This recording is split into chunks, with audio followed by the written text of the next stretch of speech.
It's in Morden Canaan's Tome of Foes. Okay. It's the Gith, and I guess it's one race, and then they have you can be Gith Yonki or Gith Razi, the two sub races. But it was in Morden Canaan. That was what was on Fiend Folio back in the day. Mm. That's how I started playing D&D. I was going to karate class, and this guy that I was in scouts with, who had left scouts a long time ago, he was actually in a hospital for a long time. He had like that juvenile arthritis or whatever it is. I didn't even recognize him when he came back, because he used to be like super cut and was like, you know, wrestling in high school and stuff like that, and then he was like all pudgy and stuff.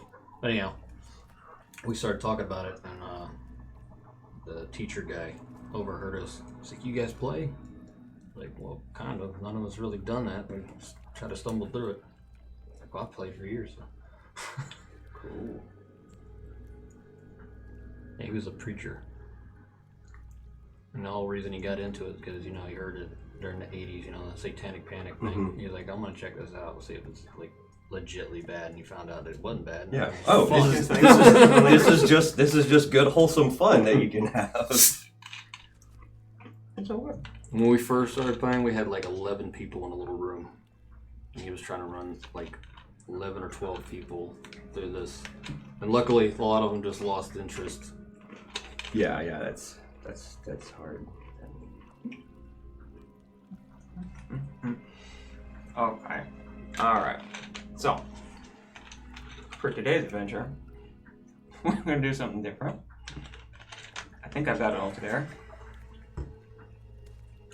What am I going to play? That meme that's on Hmm? There's a meme talking about staring at classes and like knowing damn well I'm going to play a warlock again.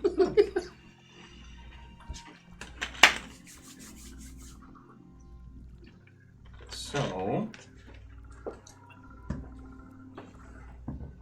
let's say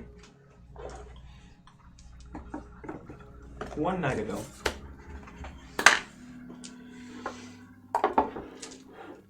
not being able to sleep, or just feeling in general kind of out of sorts, three of you decided to go into a small village you had passed. Oh, so we're like flashback. This is like Yeah, something we're like that happened one day, a few 24 years hours. This is a very This is timeline. This is the variant timeline.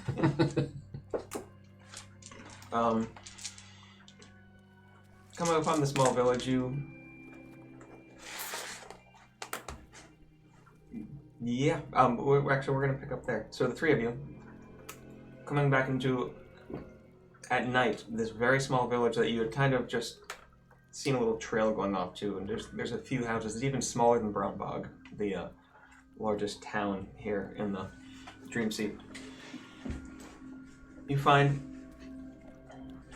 a few small cottages and one larger house that looks like there's voices coming from inside, and there's still light on inside. You're not sure exactly who's there, but there's some kind of lively something going on. So do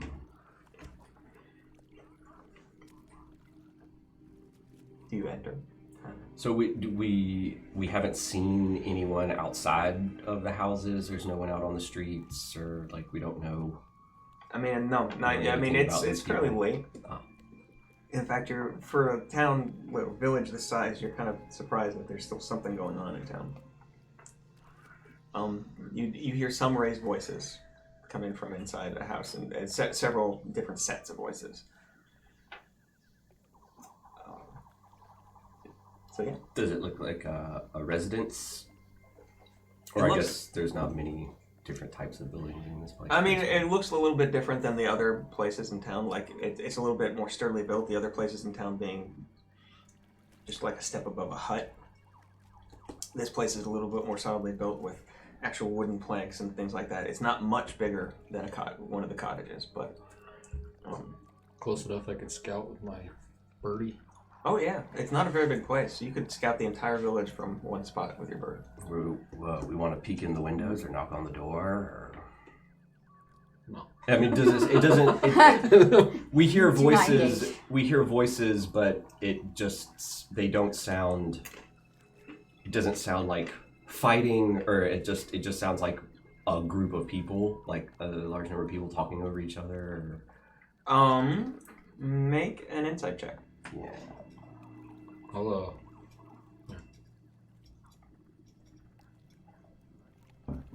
You're gonna do a scout around the Yeah. area. Ooh, I got a 23 insight. Okay, and what do you got for your scouting? A perception check. not bad. 19. 19. Alright.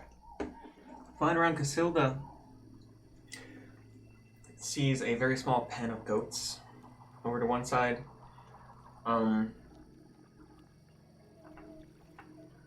Does see near kind of the very outskirts of the area here what looks like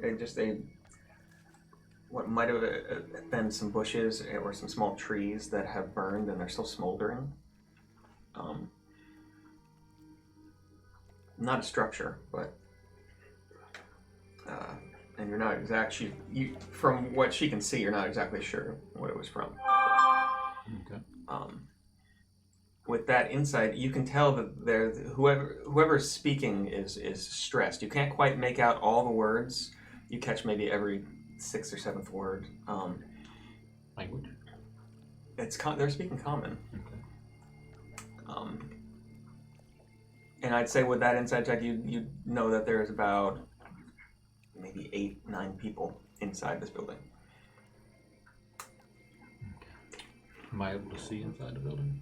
No windows. If you fill it up, you can see with that perception check. There are some windows around it. Most of the buildings around here might have one window. This one has some actual, like, hazy glass windows in it. Like, whoever built this place has slightly more money than everybody else, and getting it here into the middle of the nowhere in the swamp in kind of a dangerous area. So it's kind of I'll pass whatever I see on to these. it's like a privacy mirror kind of thing. You can't see through it. It's I mean, you can make out light, and occasional when Casilda gets close enough, she can catch like basic figures moving inside. You couldn't make out a face or anything like that. And looking inside, you see several standing figures, some sitting. There's one table off to one side of the room and a fire burning on a hearth across to the other side. It looks like it might be some kind of shop just through the hazy window. But there's a group of people that are discussing something heatedly. And as you get up closer, actually, through Casilda's ears, you can hear someone say something to the effect of, well, do we go after them or not? you want polymorph and like sneak inside or something? Because I'm not sneaking. So through the, you look through the window? Somebody look through a window? Or it's like frosted? Yeah. Would we be able to tell what race they are? This land is mostly lizard folk, right? Or this is... I mean, this seems to not be lizard folk. Just with the fact that none of them seem to be speaking Draconic. if it was all lizard folk, they're probably right. And also, from the little bit you know of lizard folk, they don't live in huts like this. Yeah, Get a closer look, or we just bust up in there. Or we knock we on could the- try the door. we could try knocking on the door, Crom. We could set it on fire with them all inside. I mean, if we, they said they should we go after them? I don't know if we're them. Yeah. Probably are, but Well, you wanna should go we try check it some out? subterfuge? Or who are we killing? We're gonna kill everybody in there. I don't want to do that thing where it's like I disguise myself to deceive them, but then it turns out they're nice, and then I have to explain why I was lying to them in the beginning. You know that thing. Sure. Let's just knock on the door. I hate that one. Okay. You want me to do it? No, I I'm want good the at door to knocking. remain on the hinges, so I'm gonna walk up and I guess I'm gonna knock on the front door. Jeez. Okay. Just. And the voices inside Would you like to buy some cookies? fairly quickly go silent. Housekeeping? And you, as you wait just maybe 5-6 seconds, the door just cracks and you see just a little bit higher than you, maybe about a foot or so higher than you, and just one eye kind of peeking out. Says, yes? Yeah. Did you think? Good evening. I'm sorry, we're closed. And they close the door. Our cart broke down, and Do you have a we're phone? wondering if we could stay here tonight because my leg hurts.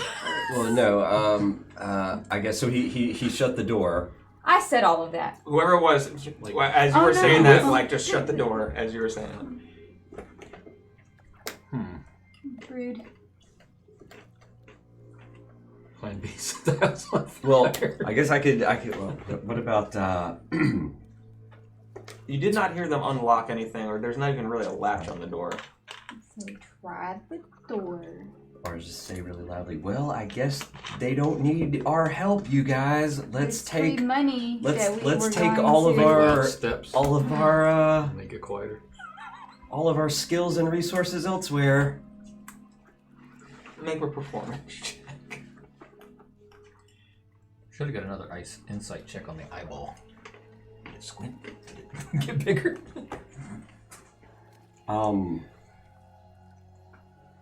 Yeah, I guess, but really, like very loudly, kind of like to the closed door. I'm just gonna say something like, "I guess they don't need our help, guys. Let's just leave them alone." Yeah. And Still listening with Casilda. So you're kind of just Trying to see if what their discussion or what they're saying. make another perception check. Yeah, just a reminder why I roll twice is for sight and sound, so That's right. Yeah. this will be for sound. good old high So good. charisma Chomsky here. Ooh, 16. That's a 3 on my performance. It's harder to hear right now because they've kind of lowered their voices, realizing there's somebody outside. Were you able to see any other entrances, any other doors around like the back? That's the other entrance. There is, flying around with Casilda, you know that there is like a small door somewhere on the back. Okay, I'm right by that. And then, like I said, though, there doesn't seem to be a lock on or anything on this door. Like, is what I was They'll be saying. Like, expecting us that way. Is there a I'll just open the is it- door. the door swings in? I assume. it does, yes. When they opened it, they were pulling it towards themselves. Okay. Y'all, I'm just gonna reach out and try to open the door. The front door? It Yeah. starts to swing open. After about maybe a foot, it hits something, and you hear "Hey!" as somebody is there. Do you want to keep pushing through? Yeah. Okay. Make a quick strength check. Ooh.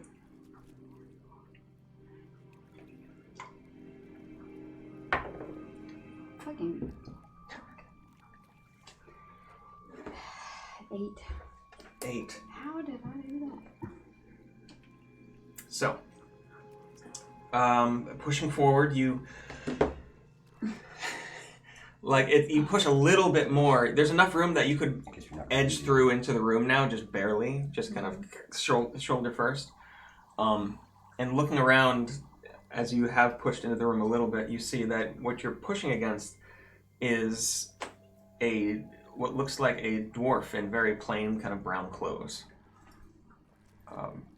who is now looking around at you and kind of putting their shoulder against the door, eyes wide, beard kind of all over the place, not very well Well, kept. I'm gonna tell him it's rude to shut the door in people's face when they're trying to talk to you. Well, shit, we're having a discussion. What?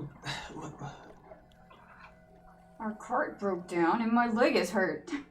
You need to rest in your house. Business. It's not a house. It's fine. Come in. I guess. And Thank you. everybody else is just frowning at you as you walk in the room. You see. With a limp. I'm gonna try limp. You're gonna Try to remember. you make a performance check. I want to see this. No doors. Well, you can make a deception check or a performance check, depending on. You know, It's the same. either one. Ugh. Yeah. 11? I guess more just for role playing Better wise. than Exactly my what are strength. you trying to do? Like you limping into the room. Like at one point you forget and switch legs, and but then switch back, and but it's it's limpish. Mhm. Everybody is more focused on are you walking with them, sir? This are you walking in, Chuck? Yeah. I'm. I guess walking in behind you after you pushed your way in. Is this related to what we're? No. This will come. It's not the later. building. This is not the building Okay. you're looking for. You know me. I don't like to be like center of attention. So they're trying to go through the door. I'll go up next to the door. You'll just kind of Sidle in up. the doorway. Kind of, hello. Walking in, and I'm once just the door listening for opens more, distress if I need to help. yeah, all of you can see once the doors open more, and two of you walking all the way in, that there are 9 people in here. There's the dwarf that you saw, 4 humanish looking people, 1 lizard folk, who's kind of just sitting back to one side, kind of dressed in pelts, things like that. That's 6. And then a group of 3 halflings who seem to kind of, in some way, be the center of attention. Looks like a couple and a youngish child, maybe toddler age, very small, being a halfling, who have this kind of frightened and harried look about them. Coming in, the dwarf who was blocking the door kind of glances over at Surthus and then the two of you and says, "We're kind of busy right now. There's seats over there. We might be able to do something for you, but please, just keep out of the way." And they he kind of goes back over to the group of 9 there, and they start talking in more hushed tones. And what kind of room is it? It is one large room that this building makes up, about 30 feet by maybe 20. Like I said, to one end, the end that they're kind of discussing around has a good-sized table, maybe a little bit smaller than our table here, with they can't all sit around it, but they're kind of gathered around, some sitting, some standing. And the end that he kind of sent you over to is the end with the hearth and a fire. It looks like there's some kind of medium-ish cauldron with maybe a stew or something in it.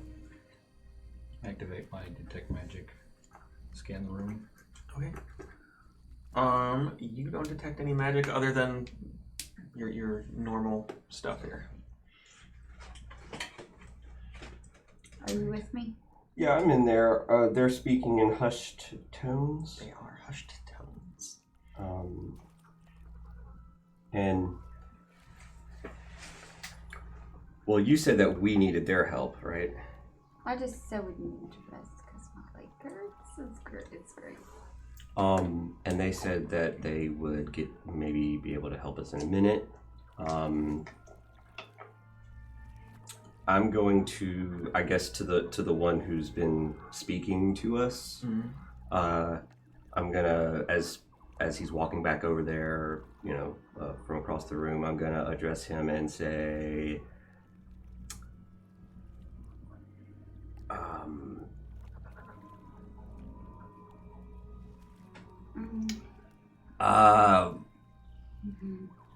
well, perhaps we might be able to help you. If you know, I don't want to say like it sounds like y'all need help, but if if there's anything that you might be needing help with. Okay, and you're kind of moving over towards them, saying this. Or- Yeah. Like as he's walking back over there or whatever, I'm kind Okay. of like, All right, walking back over, he kind of stops as you say this, as the rest of them continue kind of talking, and says, "I'm not sure what one of you's hurt. I'm not sure what you're going to be able to help us with. This is serious. There is a missing person." well, we are three of a group of adventurers. We have we have been known to help people in need. And as far as our injured companion, she I just need to rest. she'll be fine. She's had way worse. Well, in that case, We were bored, just Yeah. looking for something to do. we're bored. We're looking for a black dragon, but we're Yeah. bored. That's not going to be for a couple days. Missing person, you say? Yes, and at this point, hearing the kind of louder conversation, the rest of the group that was talking has quieted down and is now just watching, like looking back and forth between the two of you, and then occasionally darting over to surface in the doorway. I'm gonna ask if I can have some of their stew. Yes, go ahead. There's bowls over there, but it'll be 2 copper. Oh, okay. This is a business. Okay. Beep, beep, beep, beep. What did you just? I've been mowed. You just Venmo'd them to copper.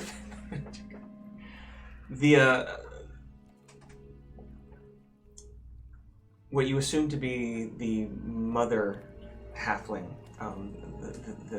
the woman, as you ask about a missing person, says, "It's my daughter. She was taken. We're not quite sure. There was a flash of light and just gone. From here, from this place, or Sure. from the? The edge of the village, just at the edge of evening, as the sun was about to go down. It just there's burning, and there was several. I'm not sure what they were, but they were running, and they took her, and we don't know what to do."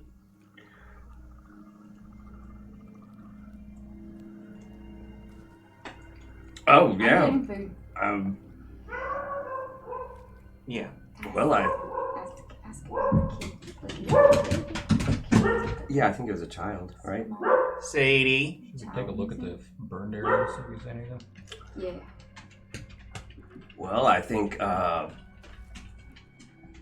if you'd like, we could take a look, and we are quite the adept investigators. Yeah, it's not something that might have happened before. Would you? And the dwarf seems to wave you off, and at the same time, I was trying to wave her off, and just don't. But the halflings, the 2 of them, with the kid, seem very interested. They seem like good people, right, you guys? Sure. I mean, they're halflings. Have you ever met an evil halfling? I haven't. Big bad idea. They're all generally good people. If they're not, they're tiny. It's fine. Dark Sun halflings are cannibals. I did not hear that. That's right. I forgot about that. There are some. Well, you take away their second breakfast. Yeah, you take away their second breakfast. Yeah. They're gonna eat anything they get their hand on. Oh. They're generally good. Yeah, they like tend to like food and drink and staying at home and such. The fur muffles their step. on They're their feet. simple people.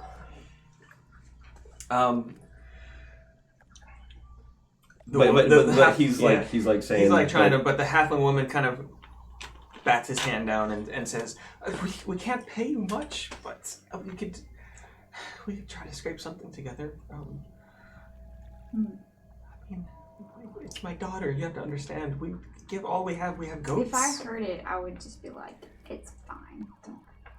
Crom doesn't care about money. Yeah, I think right now having just your village settlement. I think in these. It's the honorable thing to do. Well, I was thinking more like we. It's a terrible place to raise your kid. I don't know. Yeah, this environment. I think we would really appreciate having some allies or just a place for respite. I mean, just so you all know, looking around, this group of people here is, for villagers or commoners, unusually well armed. There's no magical items, but each one of them has at least a long knife or a serious-looking axe. One of them has a wicked-looking club with 4 spikes on the end coming out at different angles. And they all look like they're fairly hardy people, and you do know the swamp they're living in is very dangerous, but they seem to live here. Whatever has freaked them out, whatever stole their child, is beyond their usual everyday dealings with the undead and dinosaurs. Right. Can I hear like the things that they're saying? It's not a huge room, so. Yeah, I mean there are some like whispering going back and forth. Go ahead and make a perception check just to see how well you can do. Oh, nat 20. Ooh, for a total of 79. Poor Ben's You like, said maybe I should perception? listen in. Maybe I should pay 26. attention. 26. All right. With a 26, yeah, you hear some whispers. You especially catch one phrase over and over. What about that hilt? The hilt. You keep hearing something about a couple of the humans are whispering to each other about the hilt and kind of looking over at the group of you and then talking to each other. Okay. What's the hilt? What are you talking about? They all kind of look up surprised, but one of them says, "There was in the whole. We can show you." And kind of gestures out the door. Yeah. So walking out there, do you still have your detect magic though? Yeah. So following this human, kind of sandy hair, maybe in their mid-30s, a scar running down one cheek all the way to the corner of the mouth. But kind of gestures and jogs out to near where you had seen the smoldering bits of bush or tree and things, and kind of pokes around for a second before pointing down at the ground. And looking, you see the hilt of a fairly nice sword. And you see that it is slightly glowing with some kind of enchantment on it. Okay. So the hilt is where? Near- It's just laying On on the the ground, kind of in the midst of The the burned area, and looks like there's. Taking a closer look with all of you there, you can see that there's a bunch of tracks, some of them leading off into the woods of boots. This is where she disappeared from. This is, and as you get some information from them, this is where she disappeared from. Like, this is where there was a flash of light, there was burning, there was these figures running around, and someone or something grabbed the halfling girl and took off into the woods. Oh, on foot? The flash came before? Yeah, the flash came and then gone. And there was great confusion. Apparently, they had just been out gathering some wood for the night along kind of the outskirts here, and yes, and there is the hilt of a sword, well made. That Just the hilt? just the hilt. It looks like there's no blade here, but it looks like the blade was sheared off or snapped off just above the hilt. So, did this hilt belong to one of your people? We were wondering about it. It seemed to be we went to pick it up and it was kind of warm and we didn't want to. There's some odd things out in the swamp. You learn. If something is unnaturally warm, you don't touch it. I guess, did y'all try to track with the footsteps? For a ways, it went towards, well, some of the ruins out there. There's a few around the area. Okay. We tend to not go there. There's more undead, and generally Some of them they give me the creeps. Well, Shall we investigate this hilt? somebody touch it. Yeah, I'm.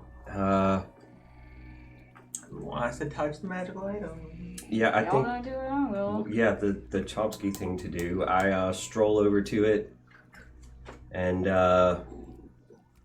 kind of like circle it, like walk around it, looking at it from all angles, and then I reach down and pick it up.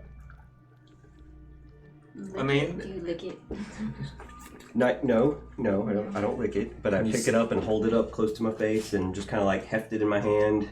Yeah, I guess like it's probably pretty big for Yes. little gnome hands. I'll, it is pretty good size. It's like a Feels chili warm? for you. It does. still feels warm? It feels warm to the touch. Nothing around it was burned or anything necessarily. Okay, but the ground is burned in sort of a area around. Well, in the area there is some burning that happened, but it doesn't look like it was centered here. And also, there was nothing burned directly around this. What were you saying? I don't know if he's gonna do an arcane check or something on it, but I'm gonna cast light, I guess, and that's how I'm gonna give him his bonus. Put light on the damn thing, set it out in the dark. Okay. Yeah, I mean, yeah. So what? Now it starts glowing.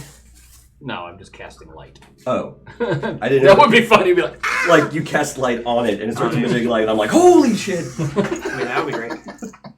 Do we want like some little plates or something so we can have hummus? Oh and yeah, stuff? I was looking for. I got some upstairs. Pause. I will be right back. A napkin. Yeah.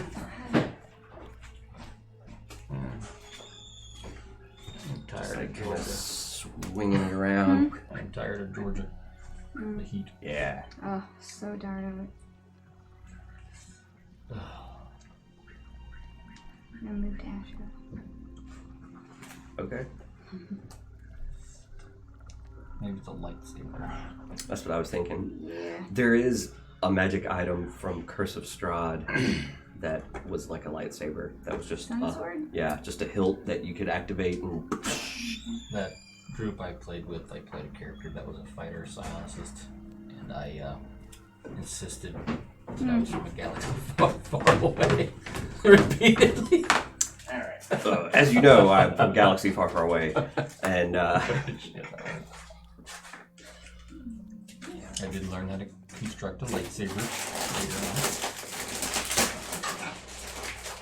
this was the Sun Sword was his legendary item in that campaign. That was just I believe it was a sword that had been broken off and then reforged magically to where the like as a bonus action or whatever, you say the word and a blade made of sunlight, is like extends and then has all kinds of crazy effects and abilities and Yeah. That was an ability for Psionicist with what was it? I forget what it's called, but essentially you made a sword, a blade, but it was only in 2 dimensions. So it was, yeah, very sharp. Yeah. Just as strong as normal, but 2 dimensions. What's that X-Men character? Psylocke? yeah. Kind of like that. Kind of. Those are really good peaches. Hell yeah. Okay. So it looks like the hilt used to have a blade, but it was Did, yes. It's- like cleanly cut off, right? It doesn't look like it was broken, like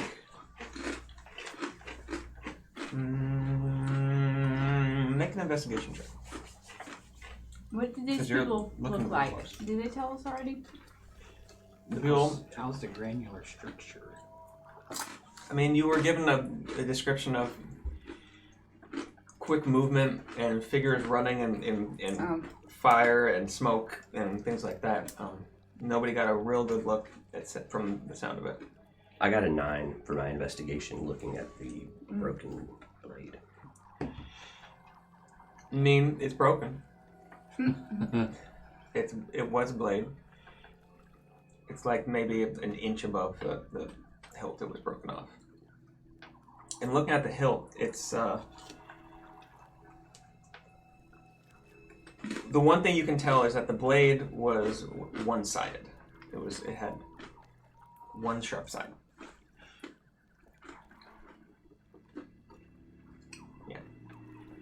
Yeah, a small guard kind of around it. And I guess you told us that it was magic. Enchantment. Oh yeah. Mm-hmm. Well, you didn't tell me in school. Enchantment. Oh, it was.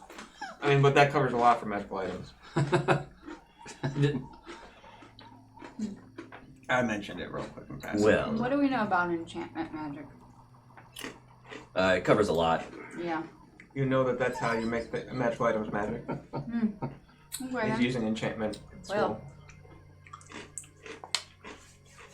But it wasn't something.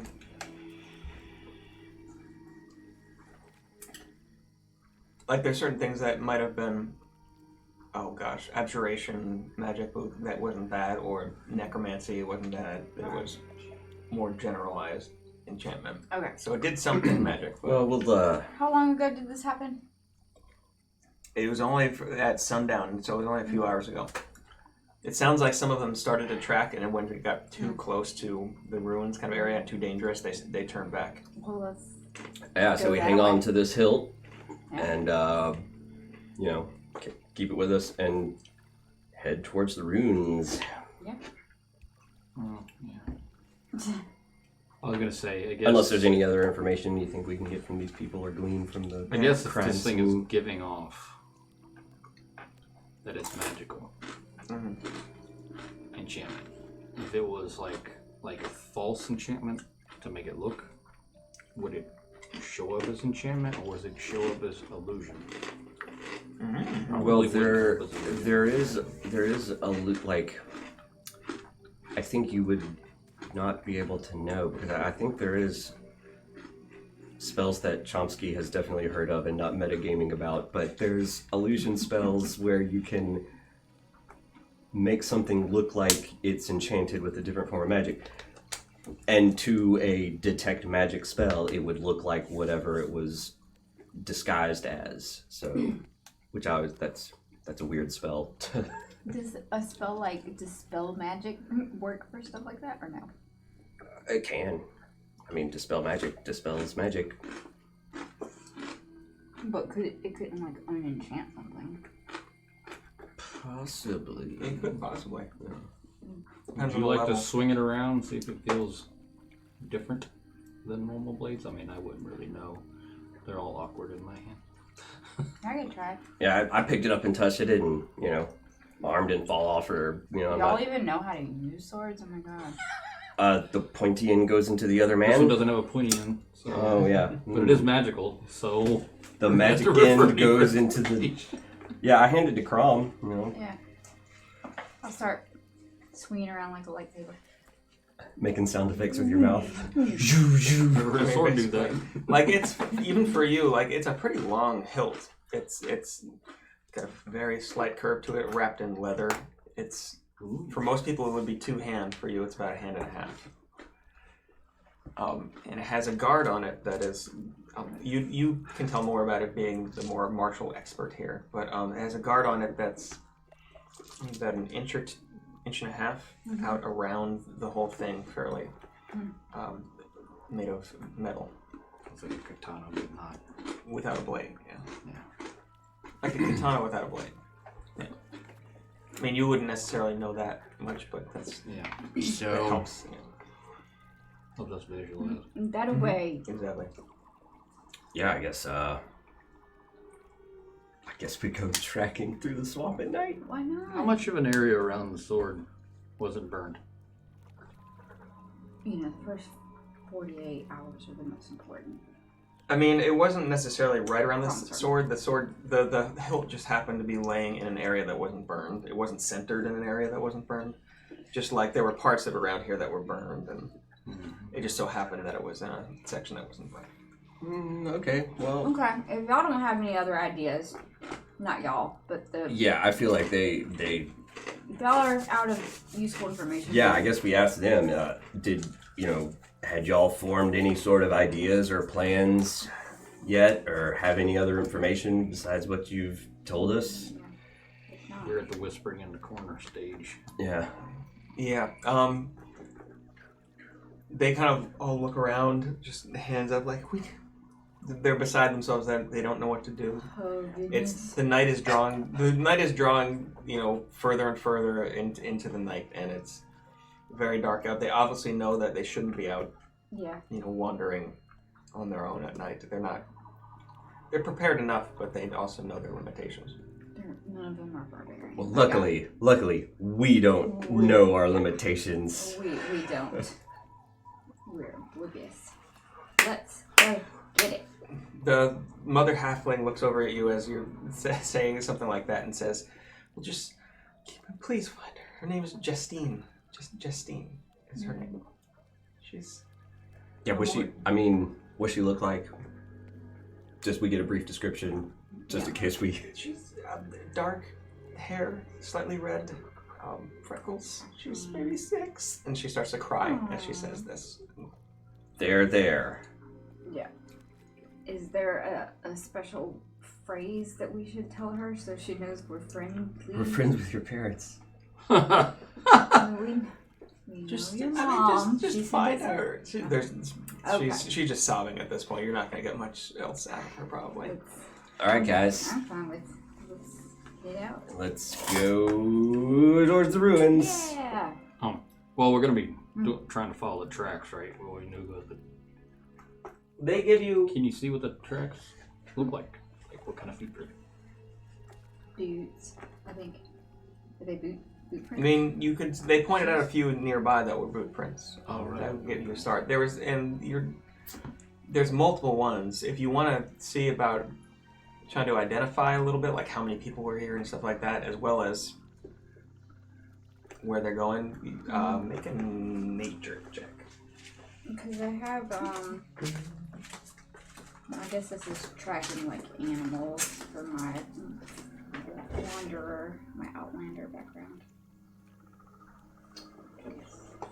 What does it say? Creatures? Living creatures or animals. Yeah. Like, is it specific to animals, or is it? It's a small game, so no. Yeah, these are Yeah. more So the medium variety. what I'm rolling for the thing. Nature. If anybody else wants to help you, you Yeah. can roll an advantage. I don't really know anything about nature. Yeah, I'll give you, I've got high intelligence. I'm not proficient in nature, but I think I've read enough books about nature. Okay. You gonna Yeah, I gonna hope. Some assist? really good drawings. Well, Yeah. so yeah, just roll. Roll. Oh wow. I didn't It's like help. single digits to me. 13. 13. You're not sure how many individuals were here. Looking at it, you can tell My the survival difference was- between the kind of simply shod villagers' feet and whoever made these other tracks, which are these well-made hobnailed boots, heavy boots. So you can tell the difference as you go start tracking out. Eventually, the villagers' tracks turn back, and you just have these occasional. It's hard to see in the dark here, but they seem to know where they're going, and it's mostly in a straight line. Okay. Yeah, we got this. That away. Yeah, let's head that way. All right. We all got dark vision. You have dark vision? You Yeah, got dark vision yeah, from your monocle. That's right. Everyone's got dark vision in D&D these days, unless you're a human without any magical items. Okay, so Eventually, and it takes you a couple hours. At one point, you lose the trail. You have to backtrack, spend a little bit of time, and you find it again as it kind of went through just a really muddy section, and the water had kind of seeped it back in, and it was hard to find.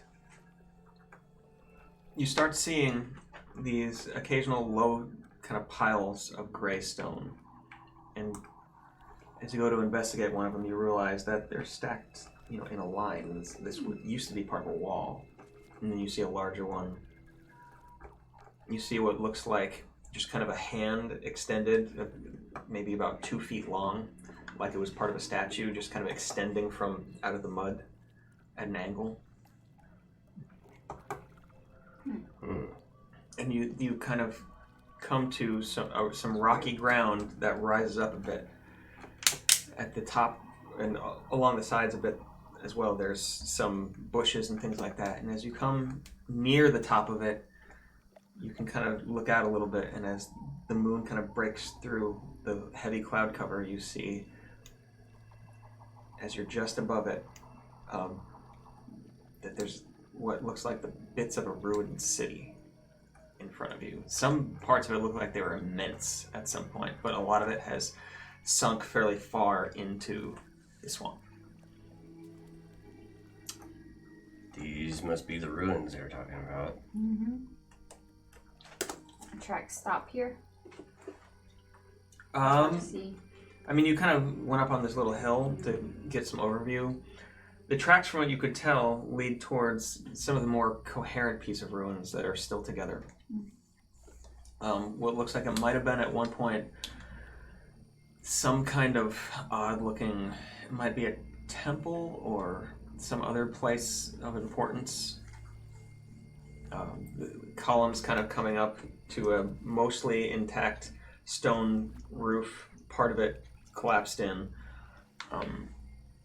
In fact, what helps is that there seems to be some kind of just slightly flickering light coming from kind of a doorway that seems to be in the front of it, slightly behind one of the columns from your angle. Okay. Anybody want to do anything else, or just run in there? We stealthing it? Yeah, we don't have to run in. Yeah, I guess we could try to creep along towards that Far building. off. It's still too far from my bird, right? It's a bit further, like it's a good few hundred feet off. I figured I'd try to take a peek when we got close enough. So we'll try to stealth in. Try not to stay covered. Yeah, do we want to be quiet and all that? Yeah, we'll Yeah. try that. That's new. Everybody roll a stealth check. Alright. Yeah, that's pretty good. I got a 19. Chrome is quiet.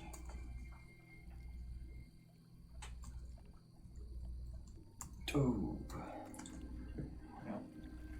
What did you do? Some digital dice one. Well, I got my stealth check was a 5. 16. I got 19. Damn you guys. Hmm. I need to oil my arcana mechanical armor. Yeah, what did you get? A 5. A 5. It was a group stealth check. Do some math real quick. 1, 3. Math. Yeah, so you pass. You feel like you're fairly stealthy altogether. Like there's a bit of creaking, but you do okay. All right, moving in. You get kind of winding yourself closer and kind of hiding behind some of the low stone walls here. At one point, behind what looks like it might have been some type of broken down palace or something like that, mostly ruined, but the immense doorway into this place is probably 30 feet wide, and at some point probably had an arch over it, but only half the arch is still there and the rest of it is just collapsed behind. When you get in closer to maybe 200, 150 feet within sight of this area, you see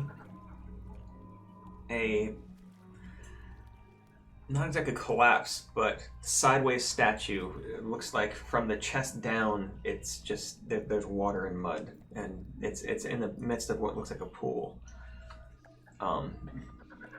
But from the chest up, you can see most of an arm kind of just in front, making a fist, and a face. It looks like it might have been at some point gilded, but most of the gilding has been taken off, but with 3 eyes.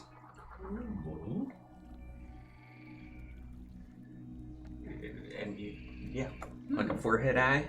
Like an eye up, like, kind of. or are they more like in a row? Not like a forehead exact, like not in a triangle, but like almost a triangle, but like just the middle one being just slightly above. Okay. Like there's a third eye that the knowing mistress, and you've seen your deity with her third eye. This is not that. This is something else, and it has this distinctly sinister look to it. If anybody wants to make a history check. Yeah, does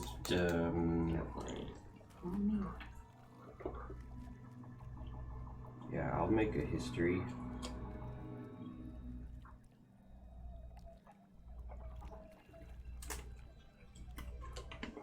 Nice. 23. Okay. Based on some of the things you already knew of the history of the area, as well as the things that you Just sugar, 0 carbs. it tickles a memory in the back of your mind of Harper telling you a story. Just a quick thing, it just had been mentioned also in the bar in Brunbog that the lich that once ruled over the swamp supposedly was 3-eyed. Cool. Yeah, guys, the lore about that lich was supposed to have 3 eyes. I bet this was in honor or something Yeah. of that lich that one time. All right. That's scary to think about where we are. All right. As you all are sneaking forward, several times you've heard movement, and at least once you saw a pair of skeletons just kind of wading through some of the deeper water in the sunken parts of the city away from where you are. None of them are very good at spotting things, so you didn't get spotted. But eventually you come up to within about 50 feet of this more intact, looks like, as you get closer, it definitely looks like some kind of temple. These 4 large arches in the front with a small doorway, a flickering light coming in from out of the doorway. Cool. Yeah. This is the place you know how you want to handle it. I know I won't. So it's there's not I like can a do door. my, It's I hurt just my like leg an archway. thing. I could do that again if y'all want. There's maybe a 7-8 foot archway in the middle of the kind of a. Looked like there might have been originally some kind of carved relief on it, but it's mainly been washed away and worn off at this point, mainly smooth. That goes up pretty high above the door with these huge columns going up to kind of a portico, but only one small archway in the middle of it. It's kind of odd looking. When we get close enough, I want to try to use Casilda to listen. Okay. Yeah, at this point you're within about 50 feet, so you could definitely go ahead and eyes glazing over, sending out Casilda. Oh, that's better. 22. Percent You- sound, yeah. Yeah, as you get her to fly up a little closer and then a little closer and kind of going back and forth between some little bushes and stuff in the area. and you catch the sound of voices. 2 of them distinctly. They're not speaking common. It's a more kind of harsh sounding language, whatever it is. Oh. You could. What language do you speak? How do I find that? Don't remember.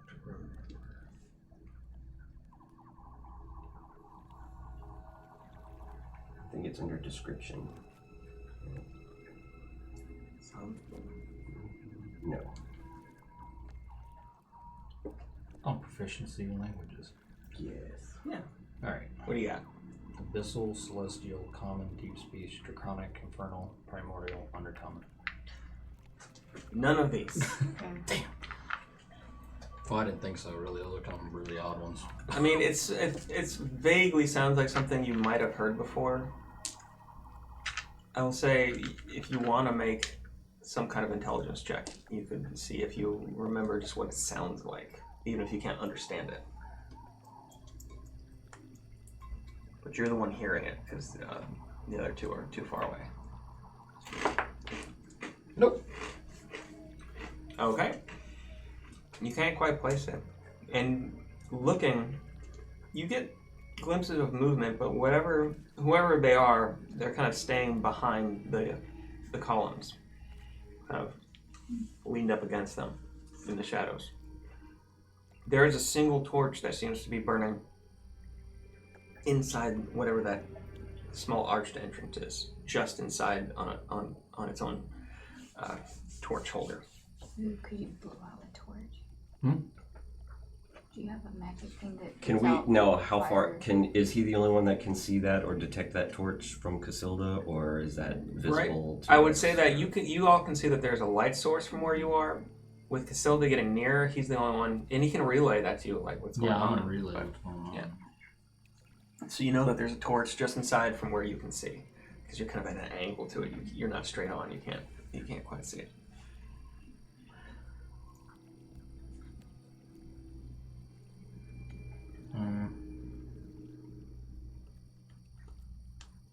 How far away is it? From the group, about 50 feet. Can you cast through your familiar? No. So I can't see it from where I'm at. Can't you I can deliver touch spells. yeah. Mm, Oh, but it's yeah. just touch spells. Yeah. That's right. I was like, I know there was a way that you could cast a spell on your familiar and have your familiar like deliver the spell somewhere out of range, but only touch.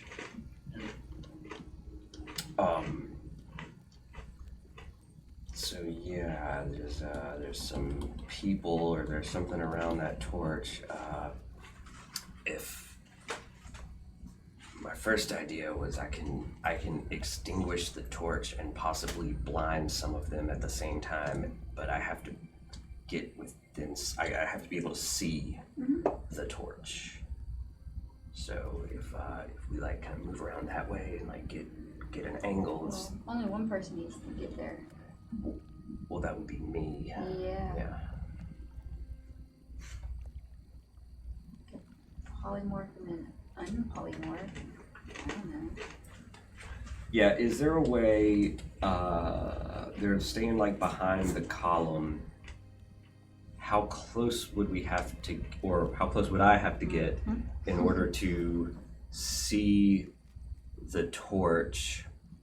Like, because I could imagine them being like in a spot where you wouldn't be able to see the torch unless you were like right up on them, like just like if they were pushed right up against the back of the column. Or is there a way that we can get an angle? Or I can distract them. I guess I mean if I. That's my best idea, and I'm willing to do it even if I have to get kind of close. Yeah, and like if you need to, we can try to distract them with the noise out here while you sneak in or something. Because hopefully it will blind some of them when I do it. I'm down. I mean, so what are you trying to do exactly? You're trying to put the torch out. Right, I want to cast pyrotechnics on the torch. Okay. I mean, because right now you're at kind of oblique. Yeah, it's got a range of 60 feet, but I have to be able to. I have to be able to see the flame. I mean, it looks like there's some odd bushes and broken down walls and things that you might be able to, if you were careful and stealthy, move out. Because you'd have to be more directly in front of this place to be able to see the torch directly. Like, not straight on, but more straight on than you are. Do we want to find out more about what we're up against before we initiate anything? Yeah, because it's like that's only gonna blind them for like a short period of time. Say like to the end of my next turn. So that would definitely be a like we do that and then we all gotta rush in. Yeah, but I mean, what can you can polymorph them as like a little spider or something, like tell us the layout and what they look like, right? Spells. Yeah. Things grow on trees. You have spells, slots, whatever casters do. Maybe I'm more stingy with my 2 spells or whatever. Yeah, I could polymorph into something and go real far in there if you want to see what's up. What other way is there to see what we're up against without running in there?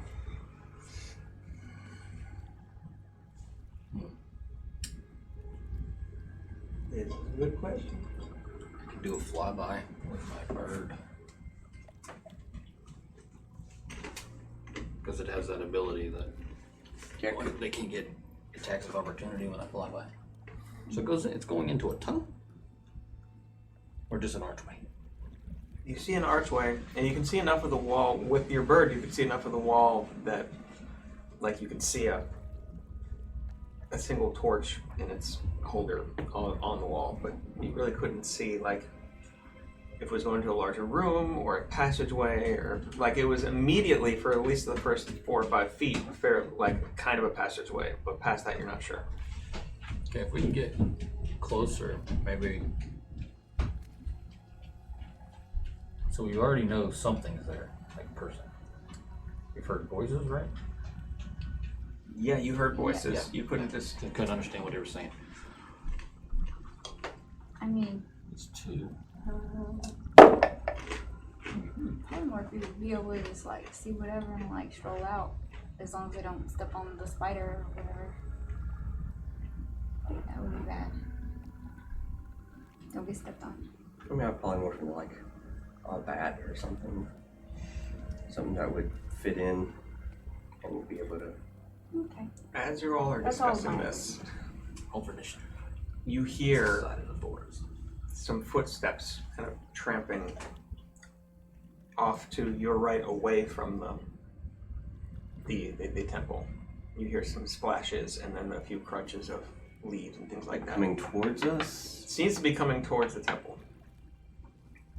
And waiting a minute, you see 2 figures. One holding a torch. Both of them fairly well armed and armored.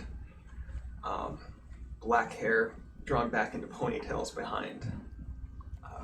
This kind of orangish skin of what you recognize as 2 hobgoblins. Oh fuck. Just kind of talking to each other quietly as they come up and join, and they're joined out of the shadows of the columns by 2 more hobgoblins. So now there's 4 there. See? Did they see us yet? They haven't seen you. Should we hide you guys?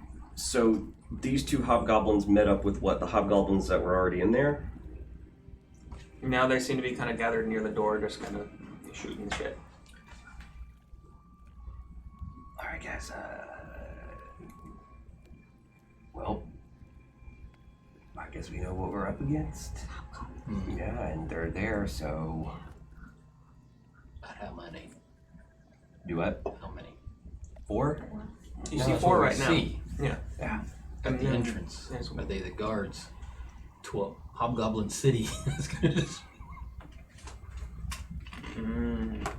That would have been a great idea. I Just mean, keep my thoughts to myself. so... I mean, our options are we get the jump on them now, or we try to sneak by them. But I mean, either way, it just I'd rather them not being in the way of I our can't exit. sneak by. Let's just attack them. yeah. I'm gonna pyrotechnic them. Yeah. I just think it's something that would be fun, be interesting. If you did turn into a spider, you could ride my owl. Like go in there, and then he can go like be in that spider, and it goes in, and then he can like Spider-Man. Web over on the. So what are we doing now? Are we doing that? Yeah. Maybe we can draw them out. See how many come out. Do you want to like I mean, pretend like you're? there were two that were in there that we couldn't see before. They were like behind the column. Yeah. And they have come out and They've joined the other two that came up, and they're just kind of talking at the moment. so I think Well, I'm that's like further away from the entrance, so it's harder for them to call for extras or whatever. Run and get help. I feel like anything that we do to draw them out would Put them on her. also make them more alert. They would be like, It would Y'all be can more cast alert for spells sure. from afar. Just hit them. yeah. Y'all got area of effect spells, right? You got magic I said missile. we just be prepared Like- for that, to prepare to like stop them from going inside and get like just be ready to do something to stop them from running away to get reinforcements or. Spellcasters. Okay. And we got spells for that. Grease, Yeah. I got stuff. Be using. Yep. All right. I'm gonna cast pyrotechnics, and that might blind We're in them. cover. I mean, you're undercover right now. You can't quite see the. You'd have to move to be able to see the actual fire. You know where it is, but you can't see it. All right, I'm going. All right, I'm gonna creep around until I can see the fire within 60 feet of me. Make your own stealth check. No more grading on a curve, buddy.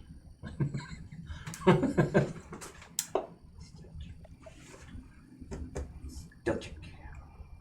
I guess that would not really apply, but 7. 7.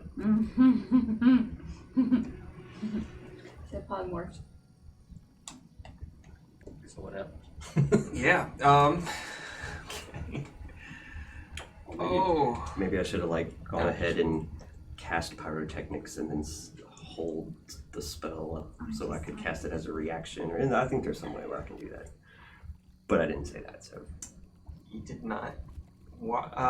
Sneaking out, it's harder than you thought it was, and there's several kind of sloppily wet areas, and about halfway to where you might be able to see it, you kind of come down in back of one of these low collapsed rock walls, and as you slip a little as you come down, one of the rocks tumbles off the top. And immediately all 4 hobgoblins just eyes snap right over to where your position is. Okay. So, And 2 of them start moving out to one side, to the other side, kind of looking like they want to flank around your do they position. each have torches? They do not. One of the groups has a torch. And actually, yeah, they all had a torch on them. Dang it. That's right. You could have cast it on that. I mean, just as long as the torch is burned, a burning torch. I Yeah, think. you could have cast it on that without going out. So I did not clarify on that. You're right. shall we rewind? You can rewind on that because that was my fault. I forgot there was a second torch. Yeah, from the ones that walked up that had a torch. That's right. But yeah, so I'm gonna cast pyrotechnics as soon as I can see a torch. All right then. Let's say as they start to come out, you cast pyrotechnics, and they were still all talking. So They're all within 10 feet of the torch. So as the torch just flares and just fireworks go everywhere, and they try to shield their eyes, The torch goes out at this point, right? Yes, it Pyrotechnics. explodes with dazzling display of colors. Yeah. Each creature within 10 feet got to do a Constitution saving throw, and the torch is extinguished. So one torch you can see, the other one you couldn't. Yes. Con saving throw. What's the? 17. Ooh. One of them falls back and kind of is crouching down, just rubbing its eyes. The other three get their arms up and shield their eyes. Oh, damn. Because is it no effect if they say Yeah. Otherwise, they're blinded until the end of my next turn. So the one is blinded until the end of the next turn. So, if we weren't in combat yet, I would say this starts it. So we're gonna. Well, something I was going to ask is when he does that, if I can cast create bonfire, like right the same place so they see, might think it's like related, like they had a faulty torch.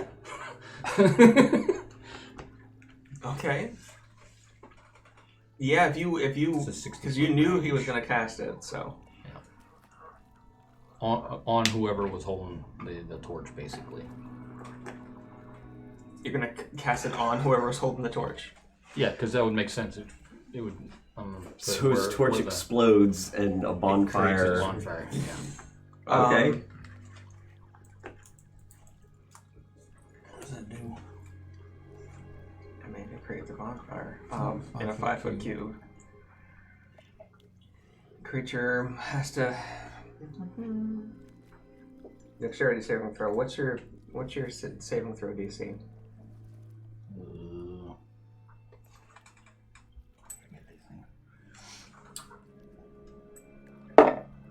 Hit DC 15 dex? Is that what it's supposed to be, right? Because I don't have to hit them with it. I just put it in the spot. They have to. Yeah, make they it. have to. So that's a 15 dex saving throw, and they rolled it too. It's the same one that was holding it for the. Yeah. Huh. So as that's happening, then It does do they take damage. 1d. Yeah, one Well, d. 3d8 for my Okay. spell level. Yeah, yeah. And then they save. Right? Or did they take it half damage for save? Well, they didn't save, so Oh, they didn't. they rolled a 2. Well, a 3 technically. 17. 17 damage. All right. As. Whoops. As the. Yeah, as the torch explodes and the one catches on fire, another kind of squatting down, hand covering the eyes.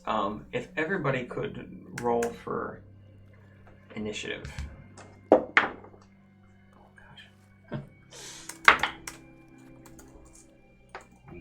I did. Advantages. You need to do the whole salt check thing.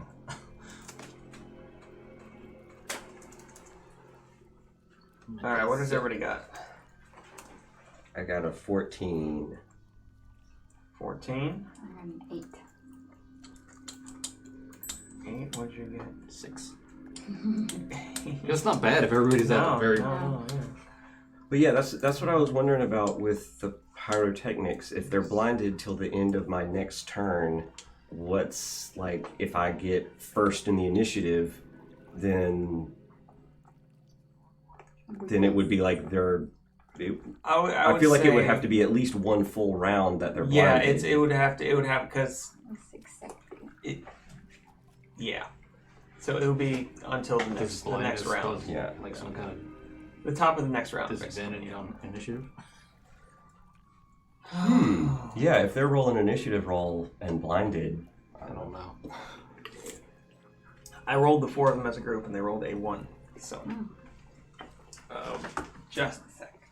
Well, let's roll it at But Chomp, you're up first, so you can come up with something else to cast. ah, One of them's blinded, one of them's on fire,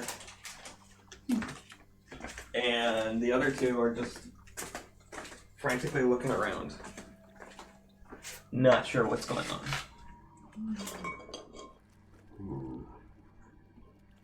tempting as a overkill spell would be. I'm not gonna... Crom doesn't understand that. Why not? Mm-hmm. Hit them with everything. Because I only have one slot for the nuclear option. Crom doesn't understand numbers. Yes, I know. I also don't want to make 2 rounding errors, but okay, so how about Yeah, maybe nothing with the verbal component. well, just nothing like storm sphere that would create loud Yeah, noises. yeah. And we don't know how far away the kid is. Right. Don't know. This is true. Storm. Storm down here. I will do Like, we found your missing kid. She is dead, but we found her. Here's what's left. All right. 4th. I guess I'm gonna do a magic missile. And You can see where that originates from. I mean, Just like shoot out of your hand. yeah, it shoots out of my hand. But I'm gonna do 6, I guess, at third level. Okay. Right? Well, hold on, count +2, and magic missile does 3 darts, right? Yes. Yeah, and so at third level it would be 4. Yeah. Well, no, 5. Yeah, third level would be 5. I wanted a good even number, but so yeah, I'm gonna do it at 4th level so I can get 6 darts Alright. Okay. and fire 3 at. Should I fire them all at one?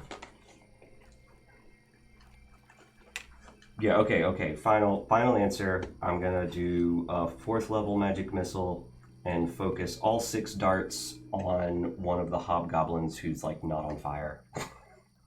Or because there should be 2 that like. There's 2. There's one that's blinded, one that's on fire, and then there's 2 others. Yeah, I'll focus it on one of the ones that's not been damaged or Okay. blinded. Go and they automatically hit, right? They do. Roll for damage then. 6 of them. So If anybody has a barrier spell where y'all can keep them from running into the building more, that would be helpful. Yeah. I can be a physical barrier. I'll run up in there. So I'm gonna do That's gonna be 6d4 6 plus 6. d4 6.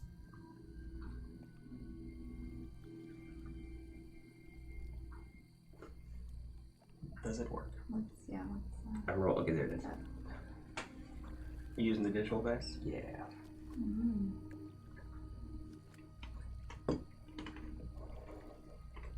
Kind of laggy.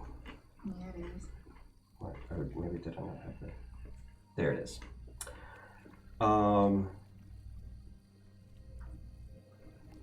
23 force damage. Okay. But don't. Is this the Mason? my bracelet thing? There's something that works only if I do an attack roll, and I don't remember if that's the bracelet or I think that's the armor. Yeah, well, yeah. The bracelet says when you hit with a spell attack roll. So if it's a saving throw or magic missile, it doesn't won't count. work. Yeah. All right. And I don't want to use my armor because that burns a spell slot. So yeah. Yep. That's it. It's 23. 23 force damage to one of the hobgoblins. Okay. Flying out, they hit all across the shoulders and chest of this hobgoblin, and it rocks back at its step. And its armor is kind of smoking and crackling. Little bits of it you can still see burning. And it says something to the other 3, which you can't understand, I think, because do any of you speak Goblin? So you're not sure? Okay then. Crom, you are up. Surthus, you're up after. Alright. I would like to use my gut puncher. Yeah, at this point you're about 30 feet. The group is about 30 feet off from the group of hobgoblins, so you'd have to run up. But yeah. You'd have to. Are you gonna use your range attack, or are you gonna run up? Yeah, I was gonna. You said I'm like how many feet? About 30 feet, because they had started to come out a bit Right. before. Yeah, the range on the gut puncher is 120. Yeah, something like that. So, yeah, I'm gonna stay where they're running toward us, or I mean, they've kind of held up for a second as Yeah. everything exploded on them. Okay. Yeah, I'll run. Actually, I'll stay where I am and do the firebolt at the one that is most hurt, least hurt. So the other one that I didn't hit, Right. that hasn't been blinded or Yeah, no burned. blinded or. Okay, go ahead and. And it's a bonus action, not like rage. But... Okay, Okay. makes sense. 16 to hit. 16 does not hit these guys. Okay. It kind Which of goes enrages wide. you. Yep. It kind of goes wide. He kind of ducks out of the way, and his eyes narrow as he is looking back towards you. And kind of the firelight as there's a bonfire burning one of his fellows here. I get an extra attack. As long as I use the attack action during my turn. Yeah, that's right. So. And burn another charge. All right. Okay. I will try to do that again. Fucking fuck better. Better. I got a 9 that time. I cannot hit a goddamn thing. What did you get? 9. Yeah, that is not hit. Yeah. My rules suck too. Fuck. Just these bolts of fire coming out. Like you're definitely making them angry, but you're not hitting them with these. But Surthus, you're up. Everything's on fire. Used to be sword. Okay, I'm trying to use that thing. Alright. Spellcasters. You are concentrating on Create Bonfire right now. Yep. All my concentration spells. Yes, all of them. Has the other one with the torch became visible during this? I know it's a small amount of time. The other one with the torch, what do you mean? Are they visible? Well, I mean, the group No. of 4 had kind of grouped up as they were walking out. Okay. And so they're all still loosely grouped within about 10 feet of each other. Okay. One of them's on fire near bonfire. One of them's kind of still on the ground, blinking, blinded. And the other 2, one got hit by magic missiles, and the other has been dodging fire bolts. I guess. Yeah. So if I could see the guy with the torch, Yeah, I mean, the torch has gone out, it's exploded, but yeah. the other torch. I thought there were 2 torches. Well, there is. The other one's up on the wall inside the entrance. They were It's on just the wall. standing Yeah, it's next on the wall. to it. Yeah. They did not take that one out with them. It's still inside the entrance. Inside. You can see it at this point. Can I use the bonfire, which is magical fire, to use control fire to move it to something flammable? I don't know how that works. Probably. I mean, parts of that dude's probably on fire.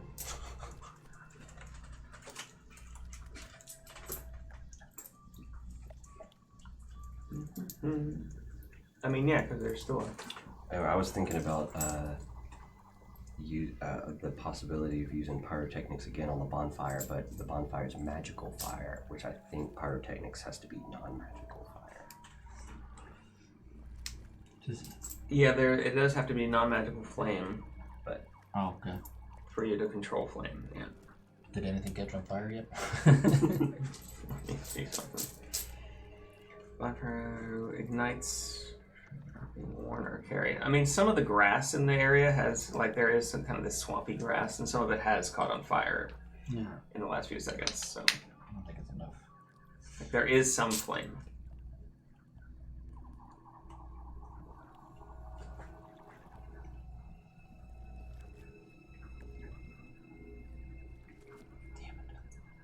Yeah.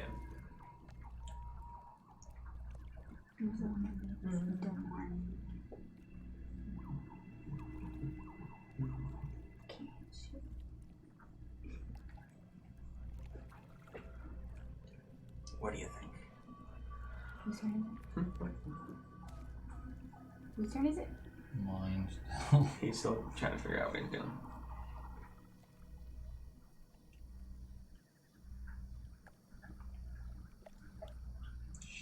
I don't really want to use this book now, but I'm gonna do it. Okay. Do it. Alright. Hunger of Adar in the entrance. Like, basically, I'm gonna try to get it as far in as I can and kind of block the doorway. Okay. So the edge of it's right there. So I'm assuming, but it goes in and around corners. That way, should make it difficult for them to go back in and anything to come back out. That means my bonfire goes away. Yes, and as the bonfire goes out, this comes up, and let me see something. Has 20-foot radius, right? That's a pretty good. Yeah. Like that's all the way, like nearly to where the group of them are standing. Like the edge of it appears just behind them. There's this roiling blackness just kind of comes into view, spiraling out. And yeah, that all the light from the bonfire as well as the light from the That one torch behind just go out of the area, and you all are in kind of the moonlight blackness. All right. And they are now flanked by this thing. Okay, and it is now their turn. They, seeing where you all have been firing things at them from, two of them charge forward at, let's see, the magic missiles hurt the most, so yeah. So the two of them charge forward and go at Chomp. No. Immediately. Let me see. So they both take a swing at you. One is a 22 to hit, the other is a 8 to hit. The 22 hits for sure. Alright, so as that one hits, where is...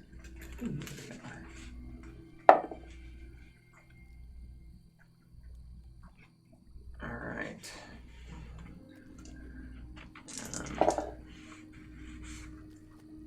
So that is 16 slashing damage. As you're trying to dodge the one, the other comes across and manages to just like slash into your arm, and it hurts.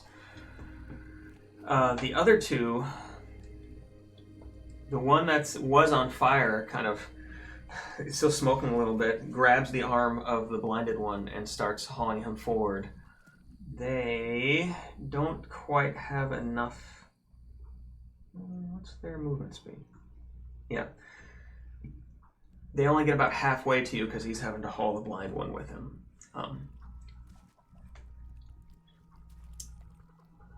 But they both take out their bows and take shots.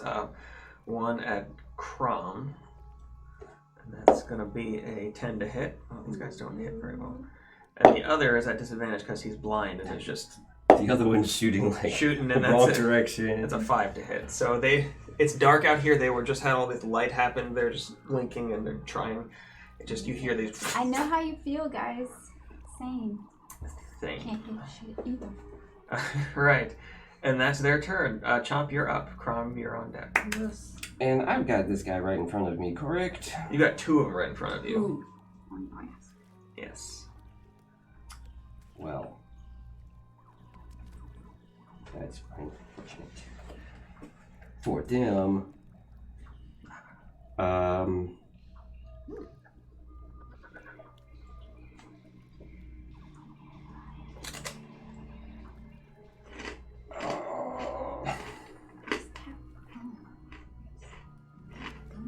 Think too much. Okay, sure. This Try new things. It's fine. Yeah, We're in a safe space. I don't get to use it very often. And It's a safe space. fuck being quiet, I guess. I really just don't have anything else. Unless I want to just recklessly cast. I don't know. Well, all these range spells, but they're within melee range of me. It's slow or freeze or I don't know. Whatever you would like to do. Crowd control stuff. Thunderwave. What? Yeah, you heard that right. Okay. Yeah, you okay? Yep. Safe. And I'll This do is it. a safe place. I'll do it at 3rd level, I guess. So I'm gonna like crouch down and ball up in my gnome defensive position and cast Thunderwave. So that's a 15-foot cube originating from me. Constitution saving throw of 17. Everybody make a Constitution saving throw. Oh, are we close to each other? Yeah, y'all are just around each other. I'm not that close, am I? Well, I don't know. I kind of forgot that was. Very well. Constitution. You think you would have been within 15 feet? I'll let you, because we did not specify. I wouldn't. Yeah, I don't think I would. Yeah. I'd basically just be in a place where I could kind of see what's going on. Okay. That's how I've been looking at the ranges and stuff like that, Yeah. and making sure. There's some things I wanted to do that was like Crom way can too handle close. it. Fail, and fail. A what? A what? Constitution saving throw. Constitution saving throw. How much noise does this make? Lots. Thunderous boom can be heard from 300 feet away. 24. So you That will succeed. be half damage, and you're not pushed back. Roll some damage then, because Should've cast all silence. 4 of the others, because the other 2 that were kind of blind, the one that's blinded and stuff, he's still within 15 feet, so they all failed. So they all will take. It's okay, I guess that one dice didn't do too good, but 17 thunder damage. Yeah, and so that'll be half of 17 thunder damage to you. So 8. Yes. Yeah. Oops. And the ones that fail get pushed 10 feet away from me. Okay. All 4 are pushed 10 feet away from you. One of the 2 in front of you, as it's pushed back, just like you hear this snap as its head whips back. And he just, as he is pushed back, he just falls to the ground in a jumble of limbs and does not get back up. And one of the 2, the one that had been on fire with bonfire, and is still trying to like hold on to the one that was blinded. Now, as blinking and seeming to see it again, as they get pushed back, the one that had been on fire falls to the ground and kind of tries to get back up, but isn't able to.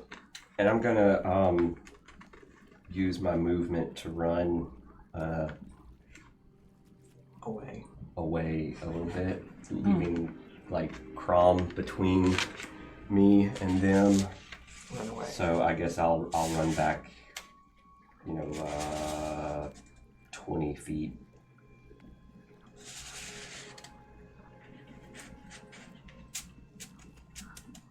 Alright.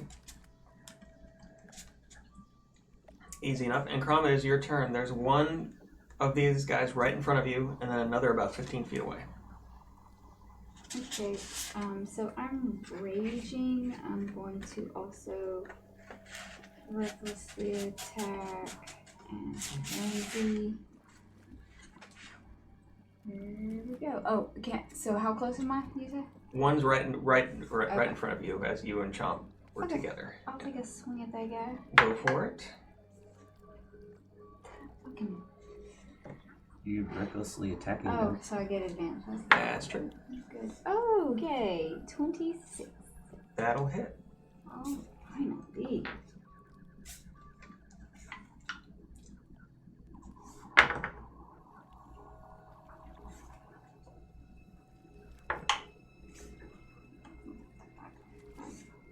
Eleven, 12, 14. Finally. Yeah, with one hit, with your huge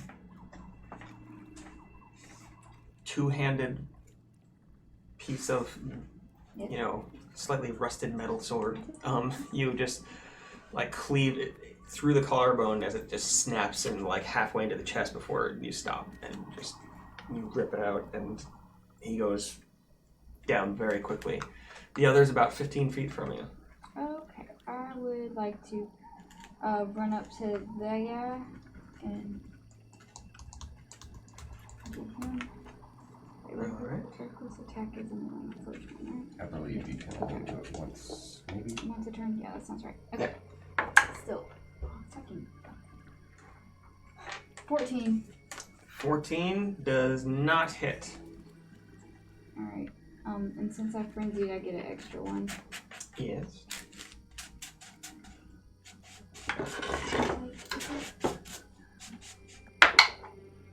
Okay, finally. Alright, 16. Wait, what's mine? 24. Yeah, that'll hit.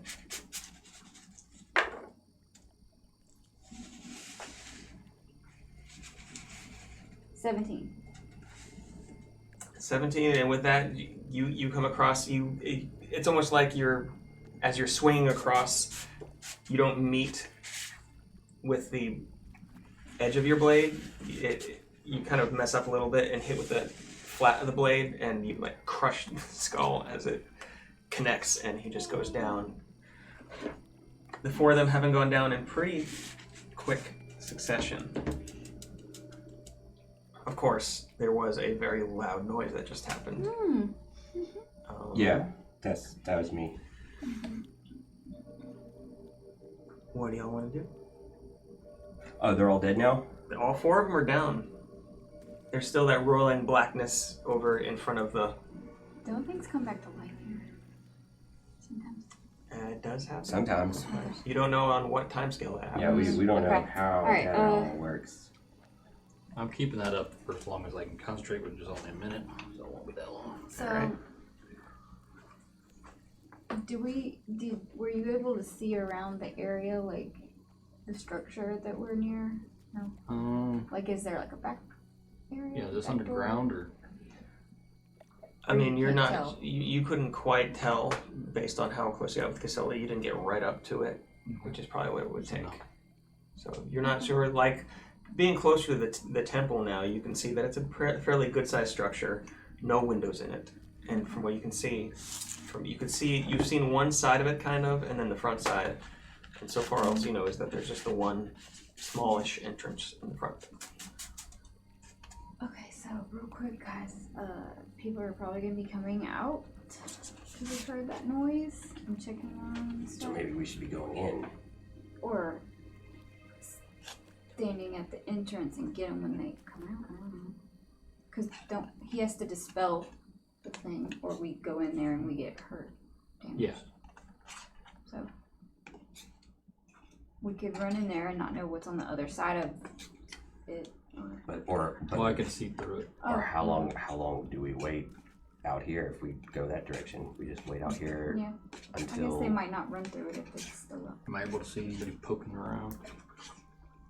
I mean, you haven't seen anything yet. Okay, what y'all want to do?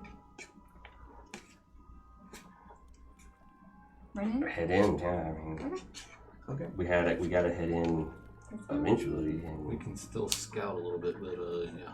Yeah. I wanted to leave this up just in case they started pouring out right away. Okay. And if you all want to take a minute to look around the area, make a investigation check real quick. Because it stays up for 60 seconds, right? I have a good investigation, don't I? That was originally my thing. Yeah, I do not. Yeah, I think you have pretty good investigation. Plus 9. That's pretty good. But I'll still roll a 1. Watch. Nope. 13 plus 9. Whatever that is. 22. Yeah. So yeah, over the next, a little less than a minute, you take a look around the sides and everything. It's a pretty good sized building. There is only the one entrance in. Parts of the roof look like it might have collapsed a bit onto itself, but most of it is intact, which is something considering the rest of this place is mostly fallen down, the whole city. This seems to have been built out of just a little bit stronger stuff.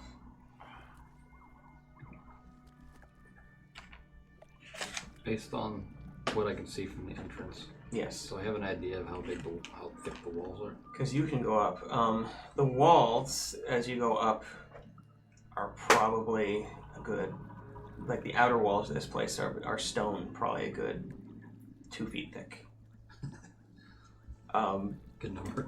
And yeah, like it's thick. You can see that the only passageway leading in, almost immediately, about 5-6 feet in, just starts going downstairs.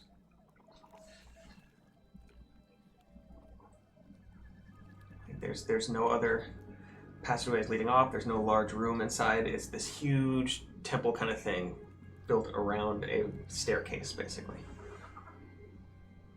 Okay. Can I ask, I'm gonna ask Chomp, I don't know if this is how it works, but I don't want my rage to end. I mean, if somebody just slaps you, Yeah, it does so- damage. Hit me. Is that how that works? I mean, can't you rage like a whole bunch of times? Yeah, but I'm gonna have exhaustion because Somebody's got to slap you every 6 Oh, seconds. because though. you're frenzied. hit me. Sun's getting really low. So I every slap si- myself. Oh my god. Okay, Yeah, yeah. you can totally slap yourself. Okay, I slap myself. Yeah, every 6 seconds you gotta go. And take what unarmed. Your strike? unarmed damage. Yeah, you gotta take Take your damage. What is your unarmed strike damage? Hmm. Because it should just be automatic. I think it's The unarmed strike is your strength bonus or something, which is probably pretty high. bludgeoning damage equal to 1 plus strength modifier. Maybe you want somebody else slapping. Modifier is plus 3. So that's 4 every 6 seconds. So if you do it for a minute, that's I 40 might as well just damage. be exhausted. I'm just gonna be exhausted. Okay. 1 level of exhaustion then. But as the hunger of Hadar fades out, you have that passageway in front of you. Nobody has come out, and you can't really hear anything from inside. Okay. I would like to scout with my birdie, Okay. but I'm not gonna just fly in all willy-nilly. Just kind of hopping in. Well, I'm gonna fly. I would imagine that owls are really quiet, Yeah. but I'm gonna come to corners. I'm gonna stick at corners, listen, and then move around.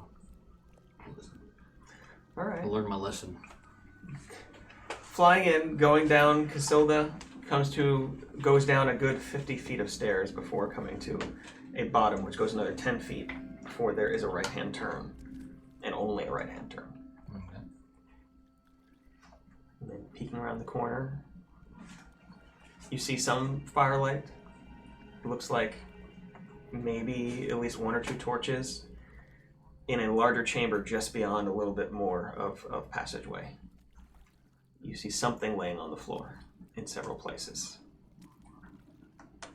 Some kind of moisture as well, as there seems to be something shining like reflections off the floor of the firelight. You can't quite see what it is from where you are. Casilda would have to go further in. She's just a little owl. Yeah. How far in? Maybe another 20 feet. I mean, how far is Casilda so far? She's about 60, 70 feet in. So you got some room. Yeah.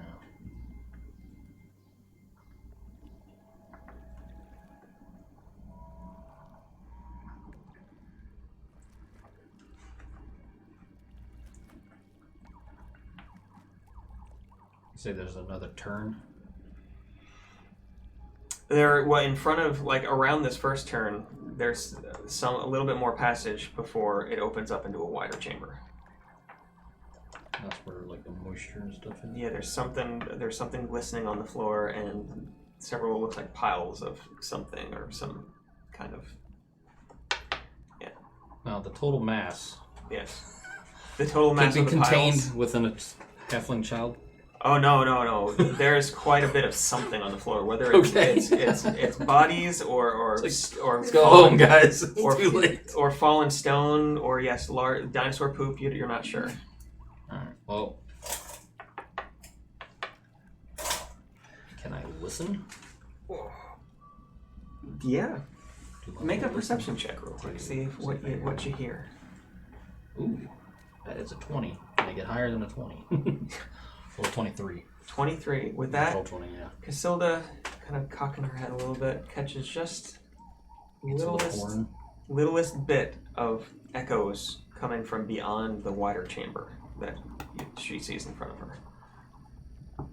Like it might be voices or something like that. Okay. I will go back, Okay. report what I see. All right. What are y'all doing? Guess we're going in. I'm ready to go in. Yeah. Gonna go. I'll go first. Nobody here needs short rest, do they? No. You don't necessarily have it. Oh, it's up to you. Yeah, I think that would not be advisable. All right. So we're going in. How far are we going in? Crom says she's going all the way into the first chamber you saw. That's right there.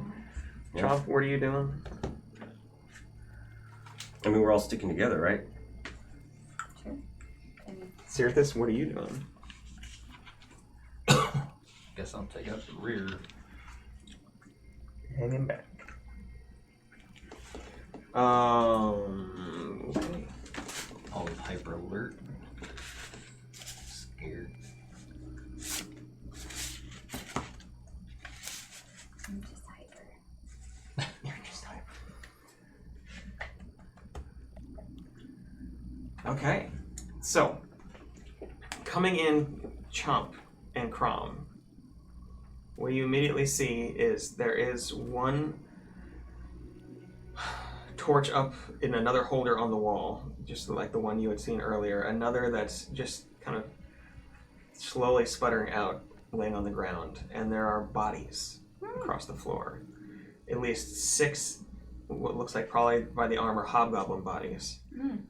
And then maybe a dozen or so other bodies in different states of decay in pieces around the floor. Oh wow. Don't go in yet.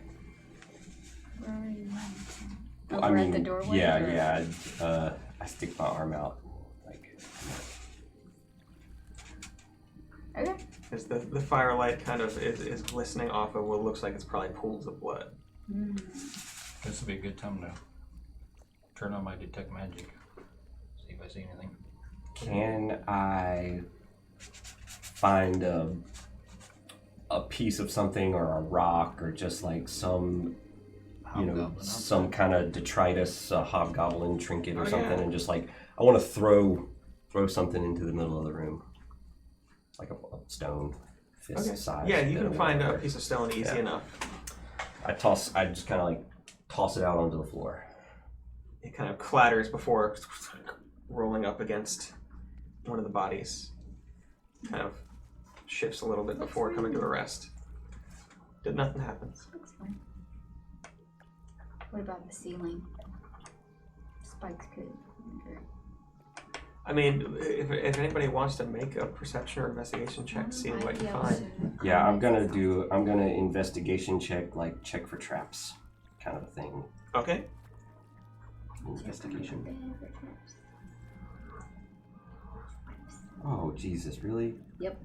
Natural 1, which brings a total investigation check of 6. I mean, other than all the dead bodies on the floor, this may be one of the safest rooms you've ever seen. Yeah, I mean, I think that rock confirmed it.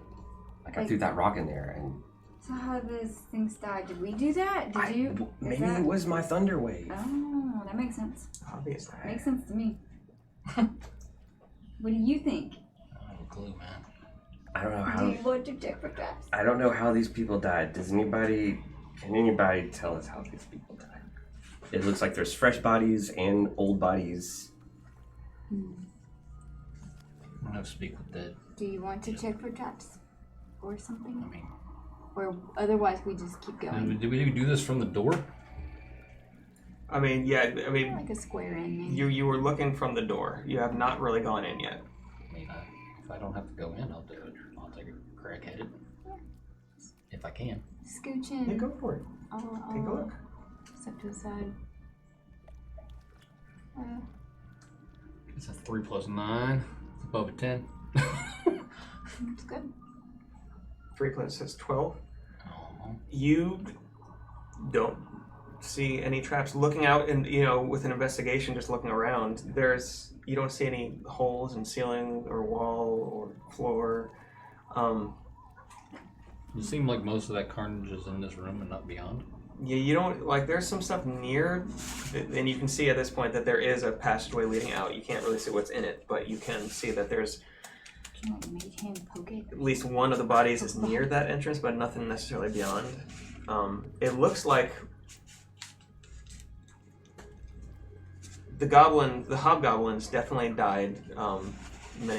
Many of them have just huge scratches across face and chest and like bite marks and things like that.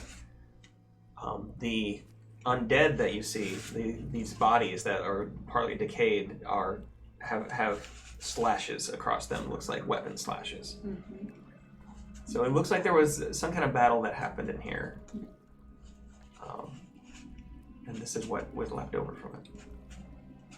You see also on the walls that there are carvings in the rock of these. It is solid rock walls in here, not just stone block. Some kind of symbol we don't recognize. I guess let's go look at the carvings. Yeah.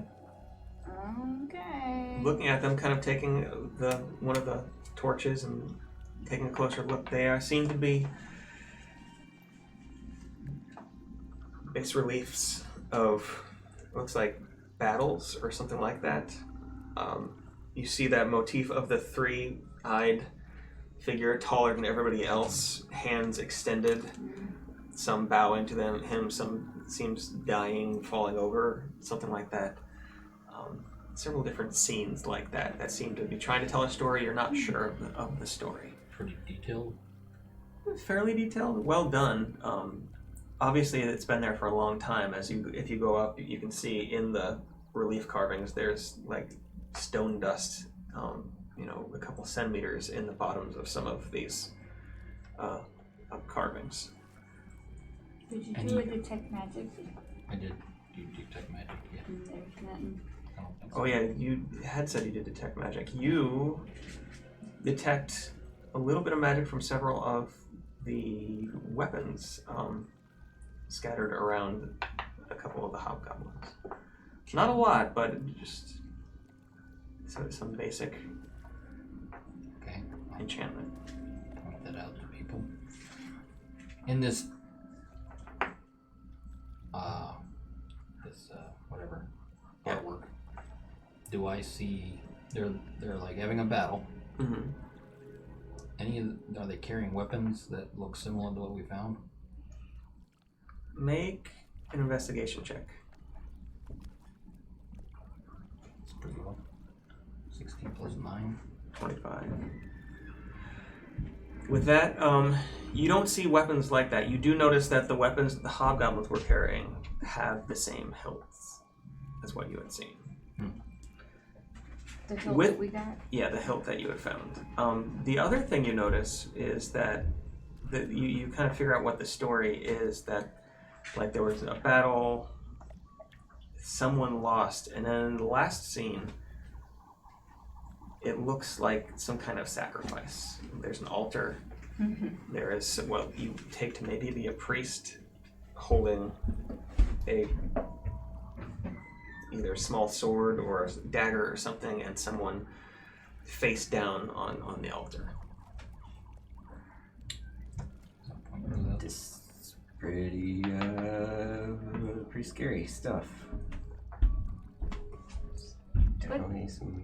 So there's probably a sacrifice about to happen, and if we don't stop it in time, so Kroms feels like a sense of Oh. urgency happening. Like the that's kid what is the in danger. kidnapping was. So Crom is like getting real antsy and is trying to get y'all to come on, let's go. Crom's got a soft spot for We- kids. I mean, Gotta save the kids. pick on someone your own size and stuff. But why were the hobgoblins outside of an area with a bunch of mutilated hobgoblins But in this area? Huh? oh, I see what you're saying. Yeah, well, I mean, it looks like it was hobgoblins versus undead here in this room. And Around this time, you hear that echo that you had heard through Casilda again. This is kind of just almost like voices echoing from a distance around corners.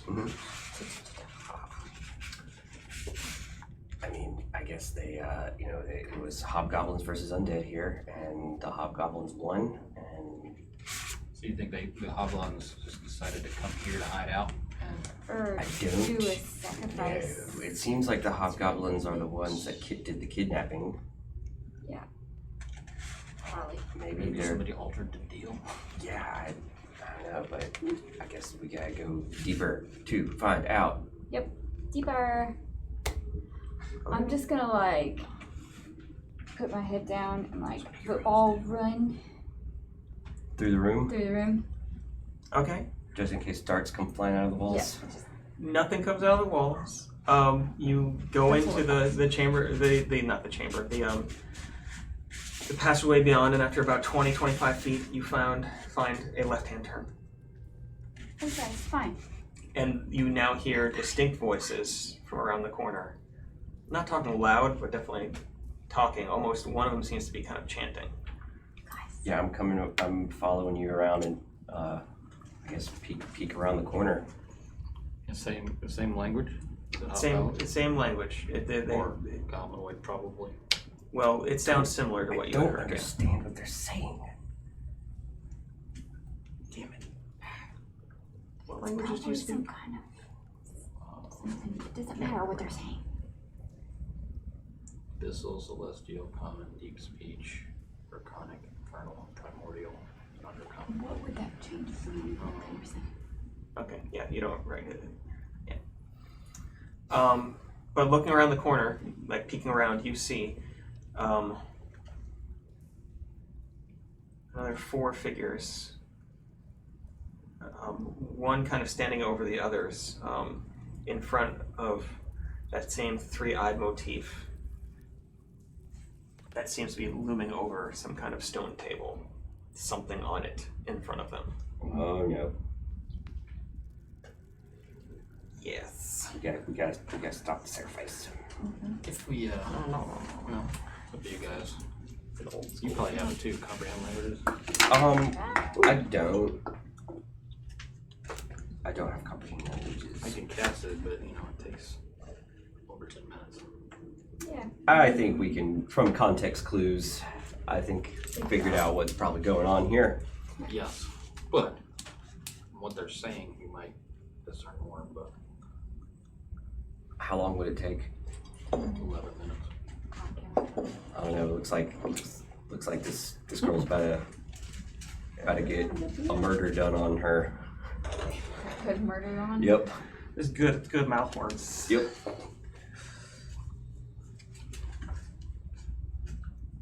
Yeah, I'll do it. She got put a spell on her.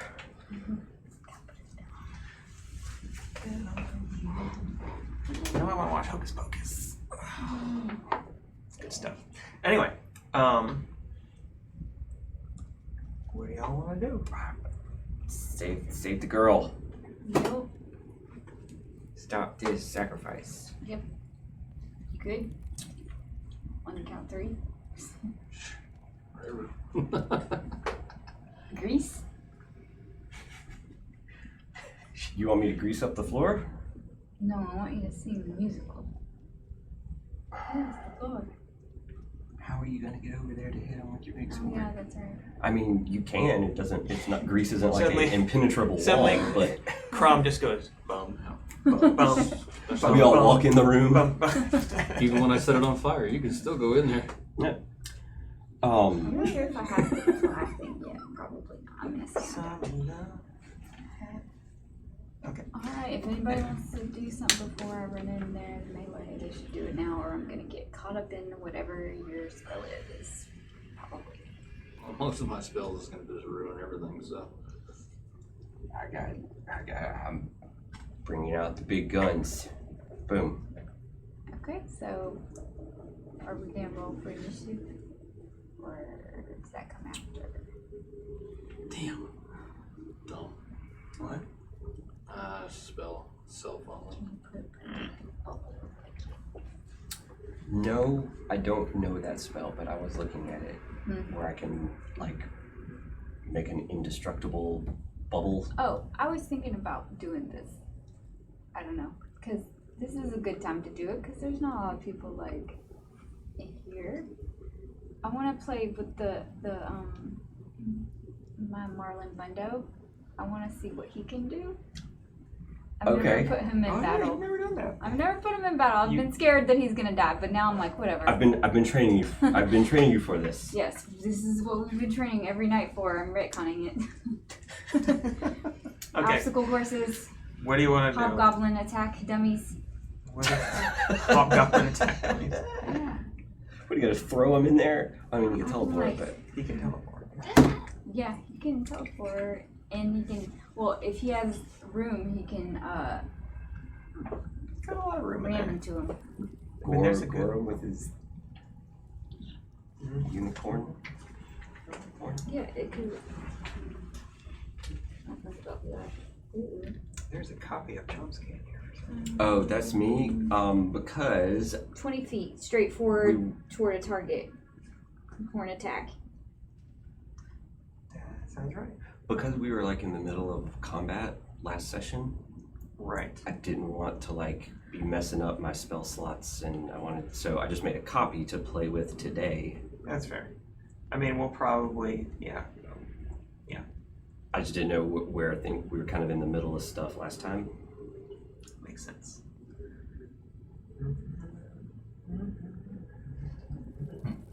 No, I don't know. I've never played around with the pet, and What do you want him to do? could I like sit him down and like ask him kindly to try to ram those people?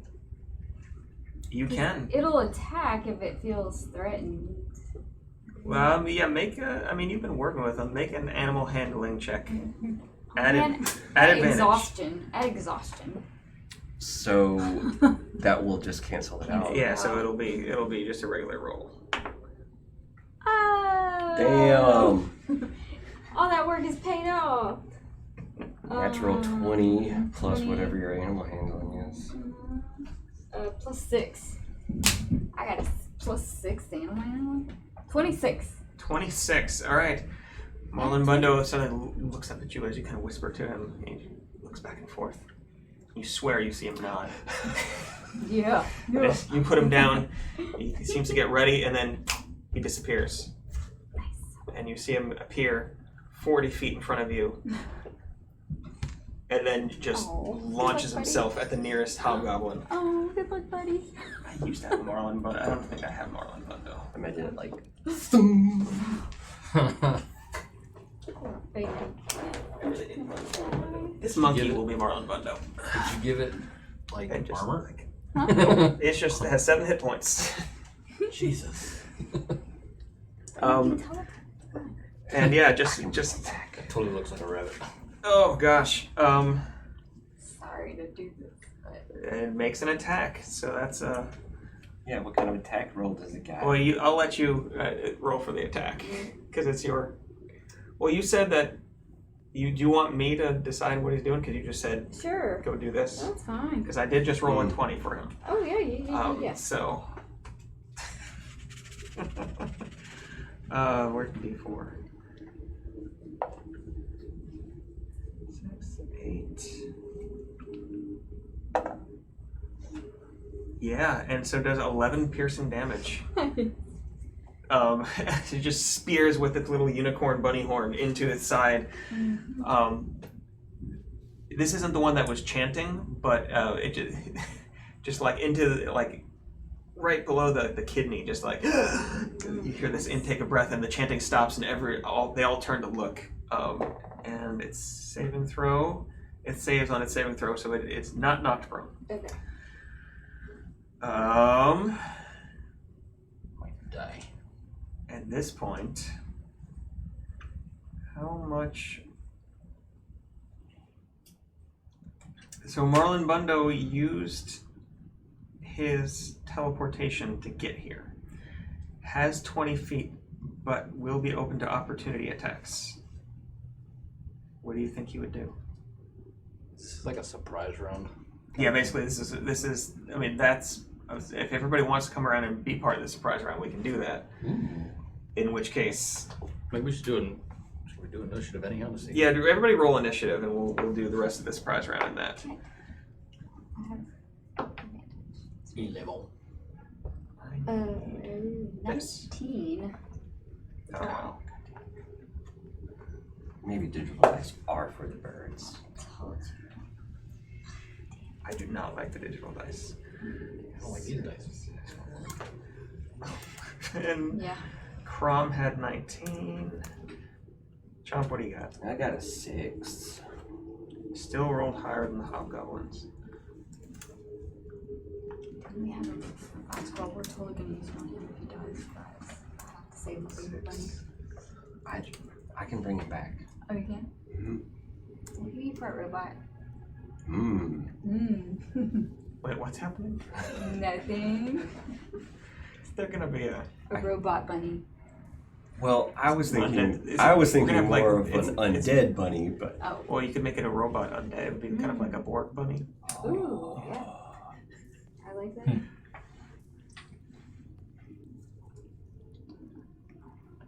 Resistance is futile. Because it's so cute. mm-hmm. Yeah. These are hobgoblins. These are hobgoblins, yes. Okay, so surprise round, Crom. Your buddy is in danger.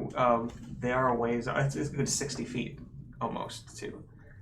It's like 50 feet to the nearest one.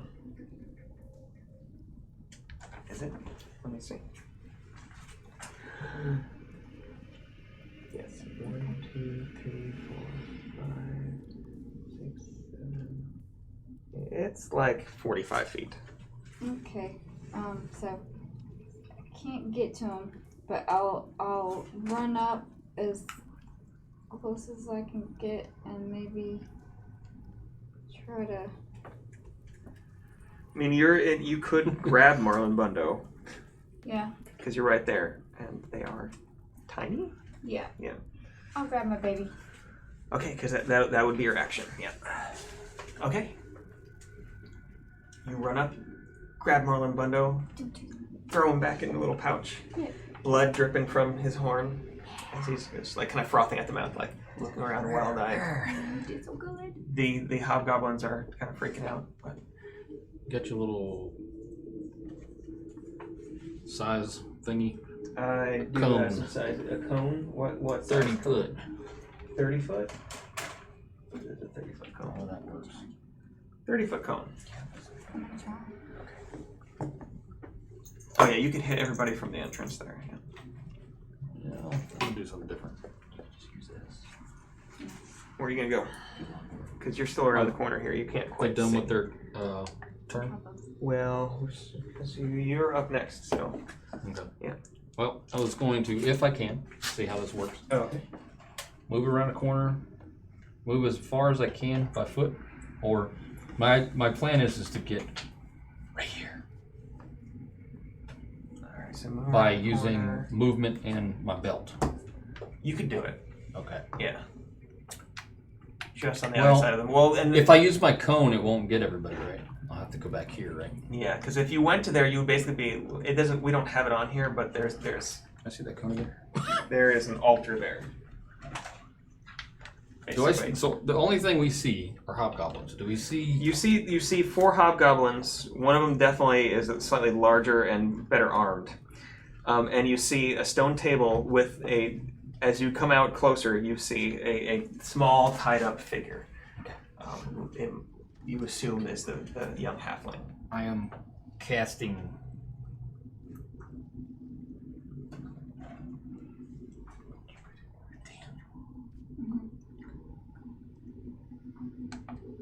Casting fear. Let's see how this works.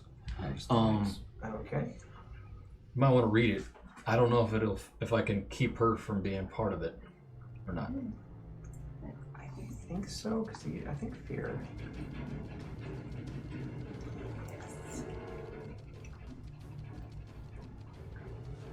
We'll go with that. Okay, I think you can with fear, but let me. Doesn't really say. I didn't see it anyhow.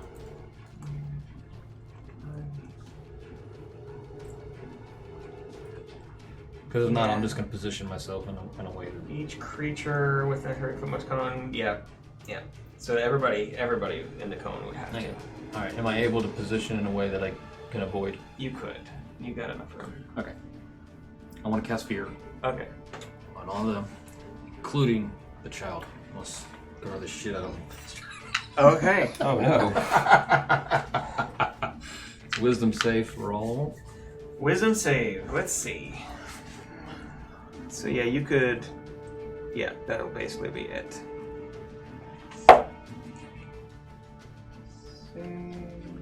Each creature in a 30-foot cone must succeed on a wisdom save. What is our wisdom here? Okay. What's the DC? 15 wisdom. Fail. Save. Yeah. So. Save, fail, save. So 3 out of the 4 saved. 3 out of the 4 saved. Well, that sucks. Well, anyhow. But one of them's afraid. Yeah. Frightened. And it should be because they already took like 11 damage from a crazy little rabbit Well, thing. it drops its weapon. Okay. While frightened, a spell, a creature must take a dash action and move away from you by the safest available route on each of its turns, unless there is nowhere to run. Okay. It says if it goes out of line of sight, you can take another saving throw. Okay. That sucks.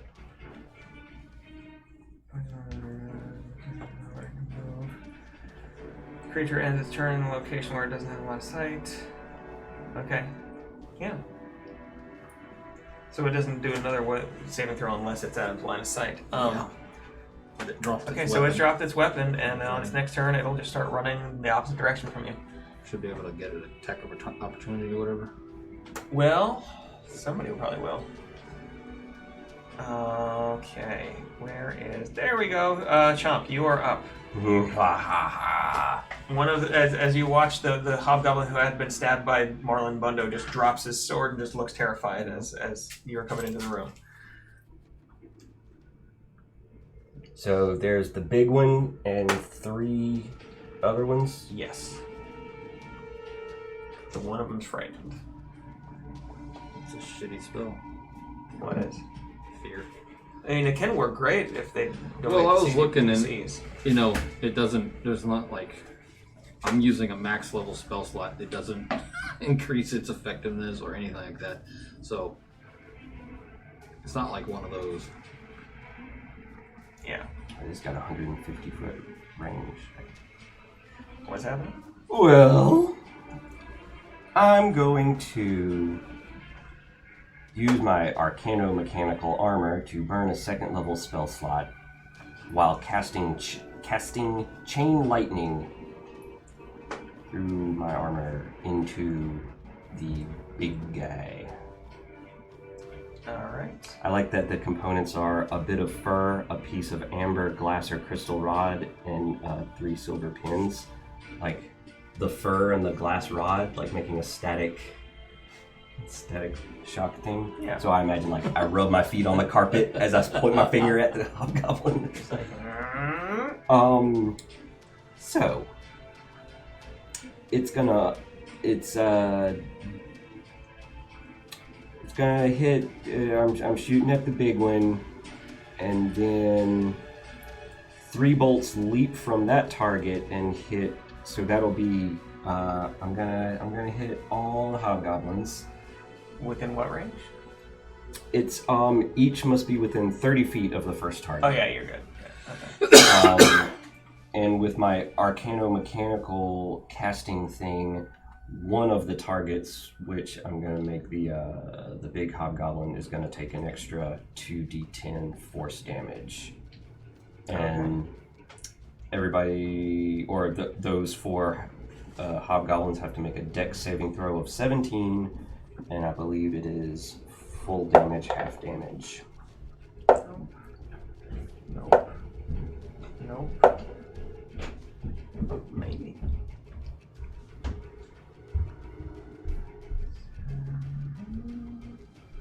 Dex.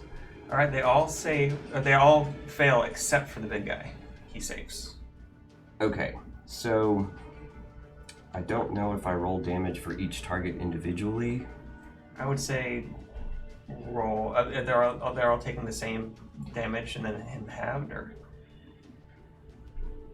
Well, because it says, is it chain lightning? Right? so you create a bolt of lightning that arcs towards a target of your choice, is even in range. 3 bolts then leap from that target to as many as 3 other targets, each of which must be within 30 feet. Yes. A target must make a dexterity saving throw. The target takes 10d8 lightning damage on a failed save, or half as much damage on a successful one. Yeah. So they're all targets. So yeah, basically 10d10, Yeah, they each are going to take 10d10. and the big guy will take half as much. Go ahead and roll 10d10. And the big guy's also going to take the extra Right. force damage, which I guess is not halved. Where does it say? Oh, that's because that's Because from. that's going to be my armor. Because that's separate. bonus, So yeah. Okay. Well, I mean the effect, because it's. What's the description of the armor bonus? Let me see something.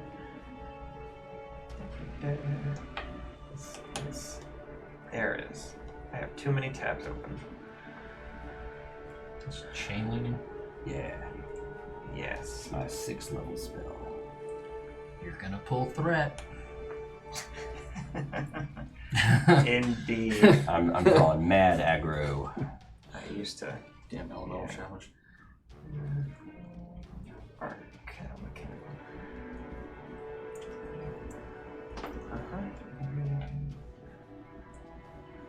So what exactly is the effect you're using of this? It's arcano-mechanical casting. When you cast a spell while wearing the armor and attuned, you can channel it through it, blah blah blah, to alter the spell.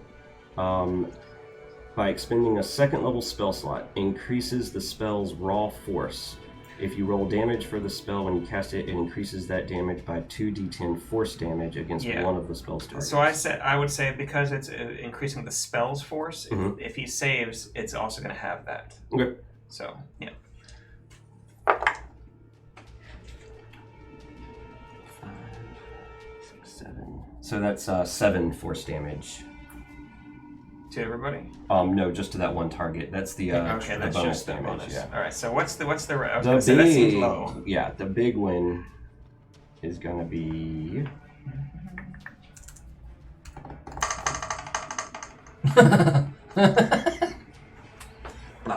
43 lightning damage. Oh gosh. Yeah. So like they this immediately, like all the other 3, just like this huge wave of lightning just passes like in chains between them as just. And the other 3 just go down. Perhaps it was early on the nuclear option. Chain lightning is great, especially because these guys are not. I haven't had a chance to use it yet. I've been like Guys There's are multiple not targets. Yeah, when there's multiple targets, because I need to try fear in a crowd one of these days. Yeah. In fact, I know I'm going to. Oh yeah, that would work great, I'm sure. Yep. Okay. Subtle spell casting. That Fear. was- Start a that was stampede. half, 43 to 21. There we go. 8 rolls. 8. Okay, got it. All right, as those other 3 go down, whose turn? It's the hobgoblin's turn. The other 3 now being dead all at once. Oh wow, cool. yep, chain lightning. Having just still smoking from the hit of this lightning, he turns towards you. Oh gosh, that changes a whole bunch of stuff. Come at me, bro. What do you got? You want to go? Well, and actually, as part of that, As you're punted. as you get hit by that, as you hit him with that, immediately after being struck, he points at you. Finger of death. And could you make a dexterity saving throw? Let's see here. Save. 10. Okay, that fails. Wait, I need not d6s, d10s. D10s. That's way too big. Going to cast the same spell as us. And you take 13 points of fire damage. Oh wait, no, sorry. More than that. You take 23 points of fire damage. Sorry. As these flames, as he points to you, you feel flames suddenly sprout up from all over your mechanical armor as it just I apologize. suddenly just singes you all over the place. That was his reaction. So as it's his turn now, he's going to cast something.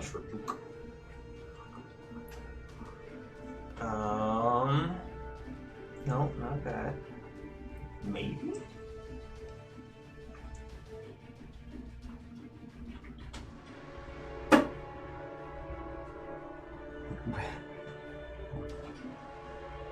Just wondering, like, could I use my counter spell as a reaction to his reaction? I don't know how that would work, but I'm not Is gonna he do it. within such and such feet of me? Because I heard I don't know. What's Mage Slayer. I mean, he's about 10, 15 feet, about 15 feet from. You know how I would Not think 10. I would handle. I say this, but how I would do counterspell. If you say you're gonna counterspell before anything's been said, then it works. Other than that, take it like make an Arcana check to see if you recognize a spell to use it. You know, one of those things because it's pretty powerful. Okay. I'm gonna. Or if you already know the spell.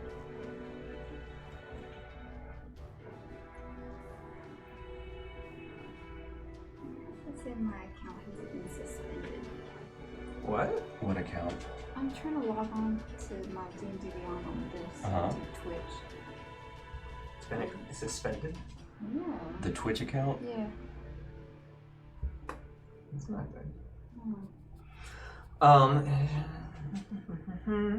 Okay, so as his spell, as he turns towards you, looking over Crom's shoulder at you, Chomp, because you just killed the 3 dudes that were with him. He gets done pointing at you as the flames start to go out and all the shadows flickering around on the walls, and he makes a fist, and the shadows seem to stop moving along with you and start to gather their own life, and seem to start swarming around you, and you feel them clawing at your throat, and Cool. Sounds like it should be part of make a wisdom saving throw. Actually, before I roll anything. Which is weird. Oh, actually, I get advantage on wisdom saving throws against magic. Oh. So that's a little better.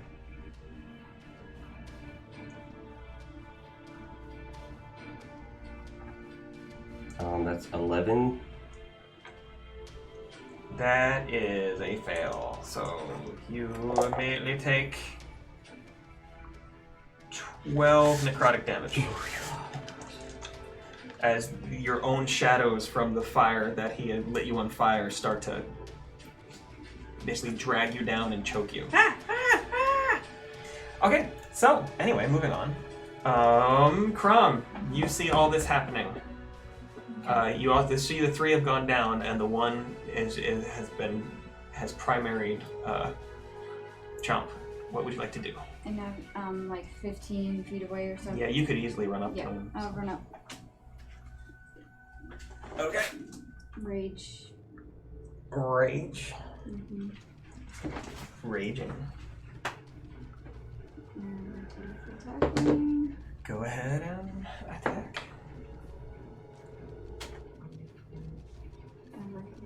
Advantage.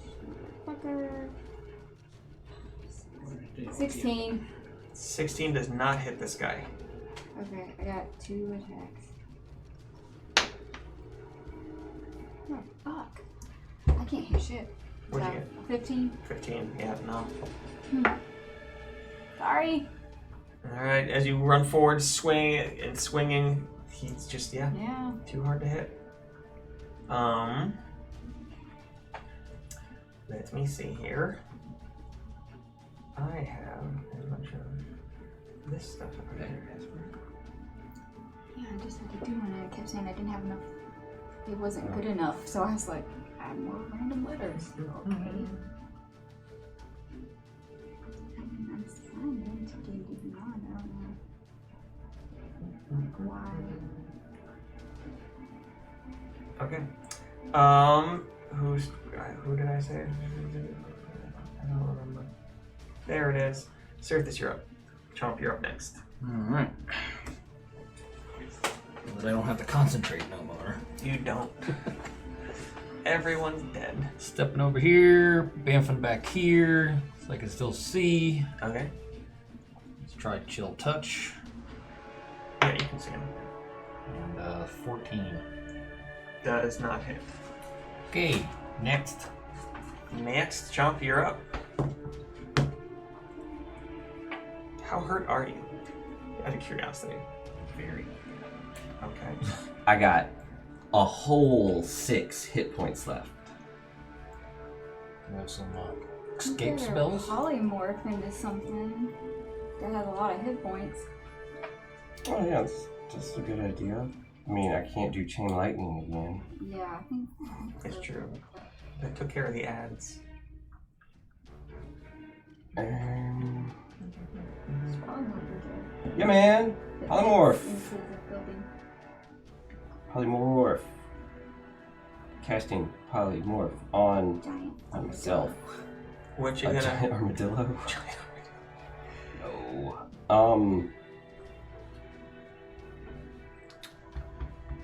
I guess. I mean, how big is this place?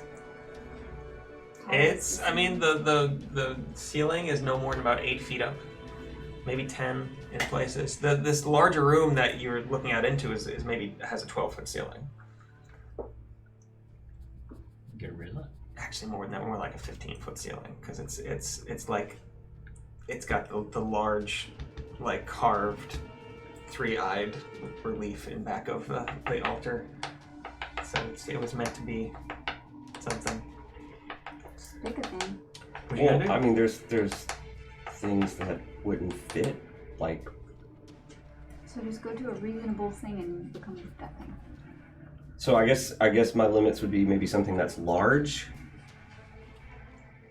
Huge would be a 15-foot cube, more or less.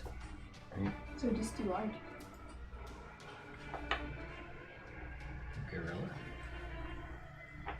Anaconda. Yeah, those are quite long. Do something. Okay, well, all my usual things are gigantic.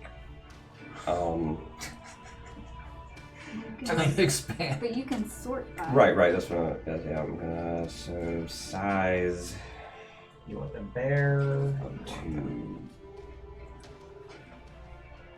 medium. Jaguar. Remember those old like Rolodex things with creatures with like information about them and stuff? Oh yeah. So yes. Okay, got them sorted and filtered. Swarm of cranium rats. Mm. Two-headed plesiosaur. Okay, dude. Hold on. But we're like waiting on you. Anything. What do you want to do? Allosaurus. Allosaurus looks a lot like a small version of Tyrannosaur. So yeah, sure. You can do it. You are in that. A little hunkered down on Nice. Sure. Just barely your the back of your spine just like brushing the top of the thing as you have to step out into the room to actually do this, because otherwise you wouldn't be able to fit in the tunnel. You are an Allosaurus. Okay, well I guess that's my turn. Yeah. Okay. Good. Who is up Fine. next? Probably won't die. Hobgoblin. Oh gosh, he is not feeling great about this. And so he is going to do a thing by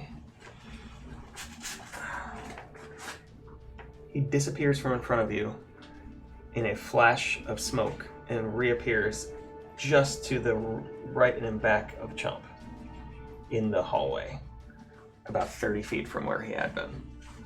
Now, does my Mage Slayer, since I was within 5 feet of him, can I use a reaction to make a melee attack? Or no? Because he That's a disappeared. good question. Because he is disappearing. I would say, seeing him beginning to cast the spell, you could hit him before he disappears. No. Okay, so as you swing across, you swing and only hit the smoke. You Sounds right. You hesitated for just a second too long. And as he... Well, because that's a... Let's just have his bonus action. He's in here, running back through the hallway. He sees you, Surthus, Mm. and Hello. is going to take... You cast 2 spells? He's going to take 2 swings at you. Didn't you cast? He did. He cast a bonus action. I'm going to make 1 hit, and that's a 9 to hit. Second hit, that's a natural 20. Okay. I mean, it's a basic sword attack. 3, 6, for 10 piercing damage. As he stabs through, just kind of catches you in the hip. And that's his turn. Can I impose disadvantage? What's that? Entropic ward. Once per short rest, when a creature makes an attack roll against you, you can use your reaction to impose disadvantage on that Yeah, roll. go for it. I just put disadvantage on it. In that case, that's a 14 to hit. And I guess I hit, but not. But it's not a crit this time. Well, I rolled the same as last time. So, 4 damage piercing. Alright. He kind of grazes you, just kind of trying to stab through as he's running through the hallway. Crom, you are up. He disappeared from in front of you, and you hear some kind of ruckus going back in the Okay. where you, Surthus, was. I probably can't get to him in time, but I mean, you can run. Let's see. 2, 3, 4, 5, 6. How many feet? 40. You can just get to him. Okay. That's a, But you're still alive, and that's what matters. Chomp just squats down as an Allosaurus. Just start beating. Try Oh, to it's gonna be recklessly kind of not attack. perfect. go for Okay, it. that was That's on the cocked. edge, yeah. You the thing. What? That didn't hit. That's the same number I've been getting. Were you reckless attacking? Oh, yeah. Roll So- limit trait. 19? That was a 19 that time. I thought it was a 16. 19 hits. Yeah, I'll do it. Go ahead, roll for damage. And then we roll. What's that? And I got 16. Alright, 4. 13. 13. Damage? Yep. Okay. And since I frenzied, I get one extra one. Okay. Woohoo! 29. Sirthis, you're up next. 29 to hit. Hits. Definitely hits. 17 damage. Fine. 17 damage. Alright. As he takes these hits, it's another turn. He turns around and just extends his finger at you. And you. Could you make a dexterity saving throw? Mm-hmm. Yes.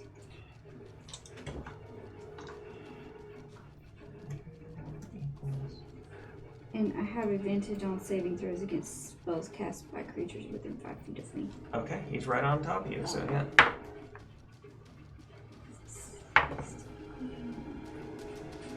What kind of saving throw? Dex. Usually? Oh, Dex. 17. Yeah, that saves.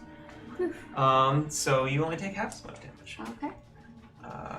But as he points at you and flames start on different parts of your little bit of armor you have on, you take 5 fire damage. Okay. Twin fives. Alright.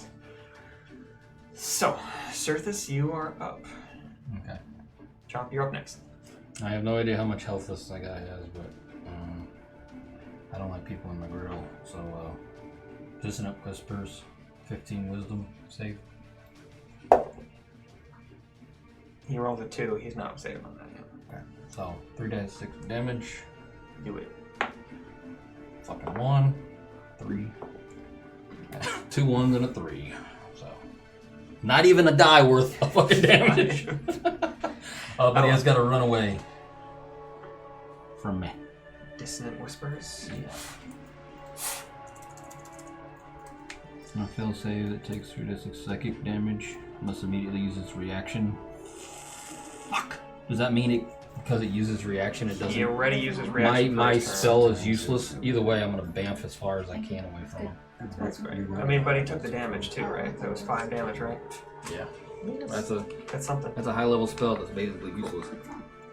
Yeah, he had already burned his reaction just before that.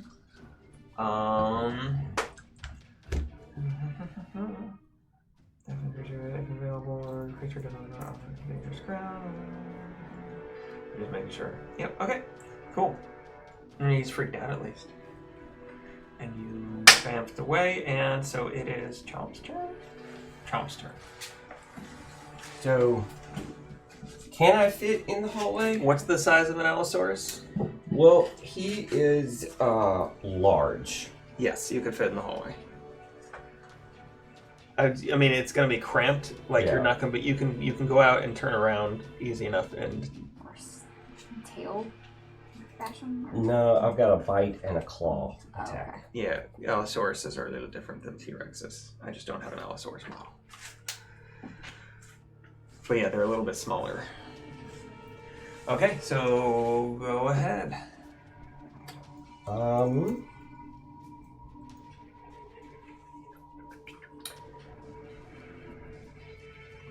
Let's see.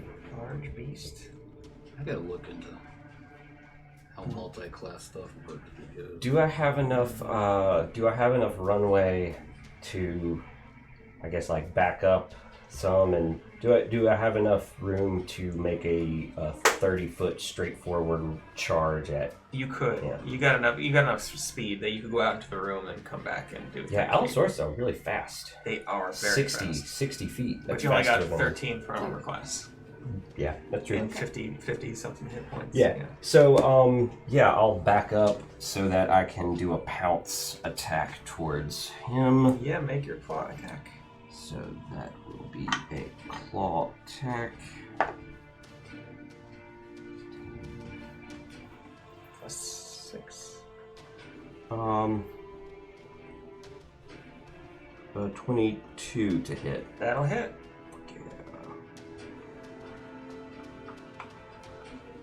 And so that is a D8 plus 4. 6 slashing damage. Okay. And they need to make a DC 13 strength saving throw. That is a 2. Well, it's actually a 5, but still, yeah. Cool. So they are knocked prone, and I get to make a bite attack as a bonus action. Okay. Prone, go ahead and make your bite attack. So that'll be with at advantage because he's prone. Yes, it would be. Because you are directly over it. 20 to hit. That'll hit. So that'll be 11 piercing damage. 11 piercing damage.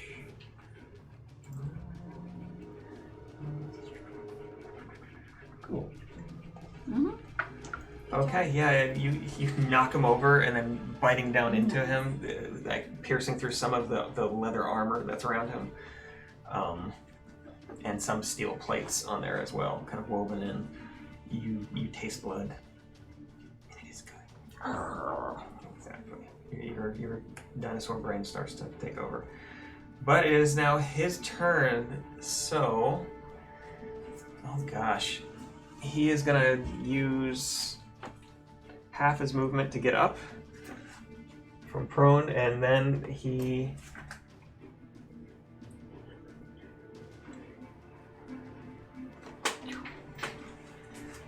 disappears to there and then keeps running past Cirthus out to here. Cirthus, as he goes by, you get an attack of opportunity. Do I get a hit since was he still within 5 feet of me He was, when yeah. he did that? So because you have Mage Slayer, you can. Does this attack have to be like a melee attack? It does have to be a melee attack unless you have a special. What's it called? 23. Feat. 23 hits. Mhm.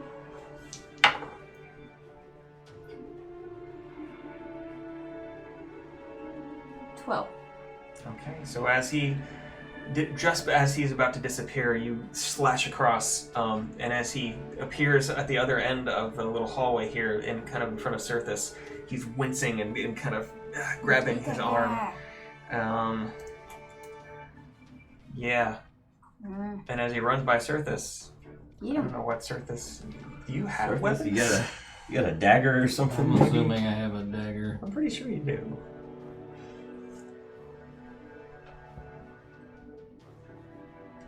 That's a miss.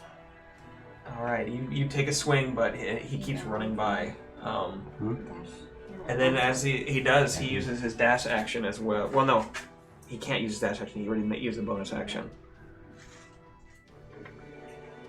That's gonna be his turn. Get him.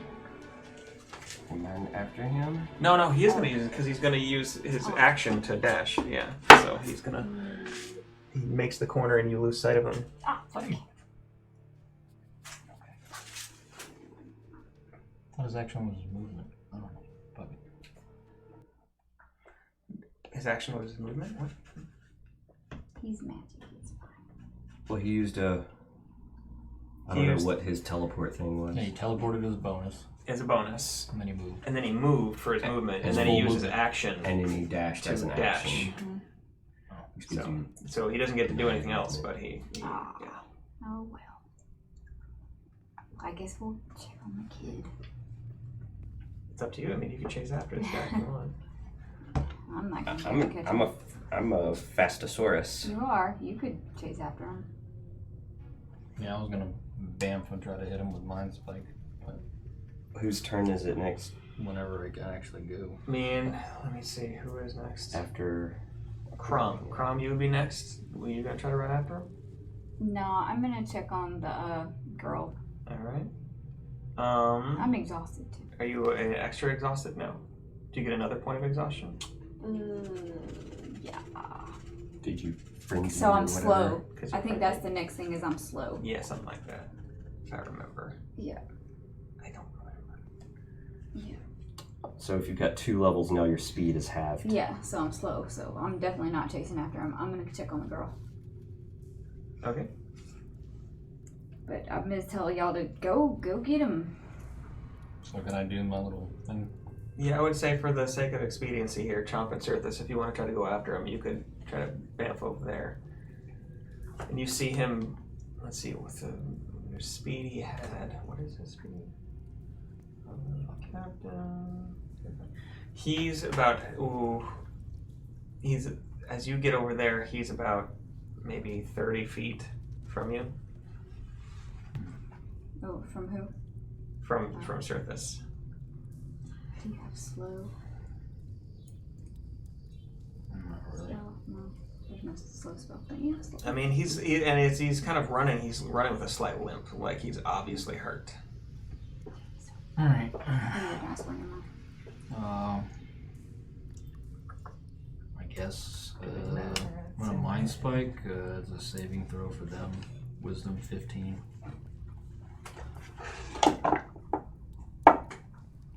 Fails.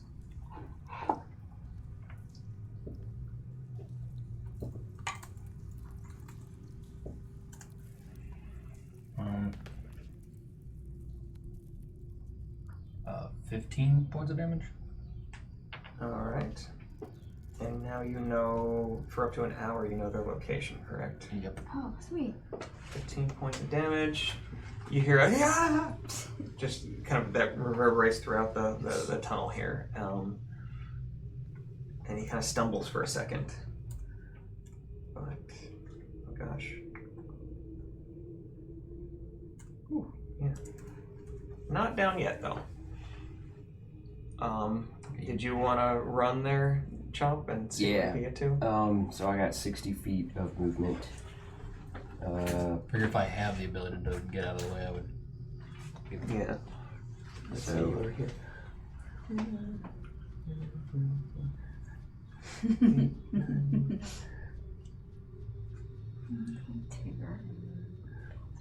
Yeah, you can't quite get to him with 60 feet of movement, but you could get in front of Cirthus, like about to go up the stairs. As he's going up the stairs, about maybe,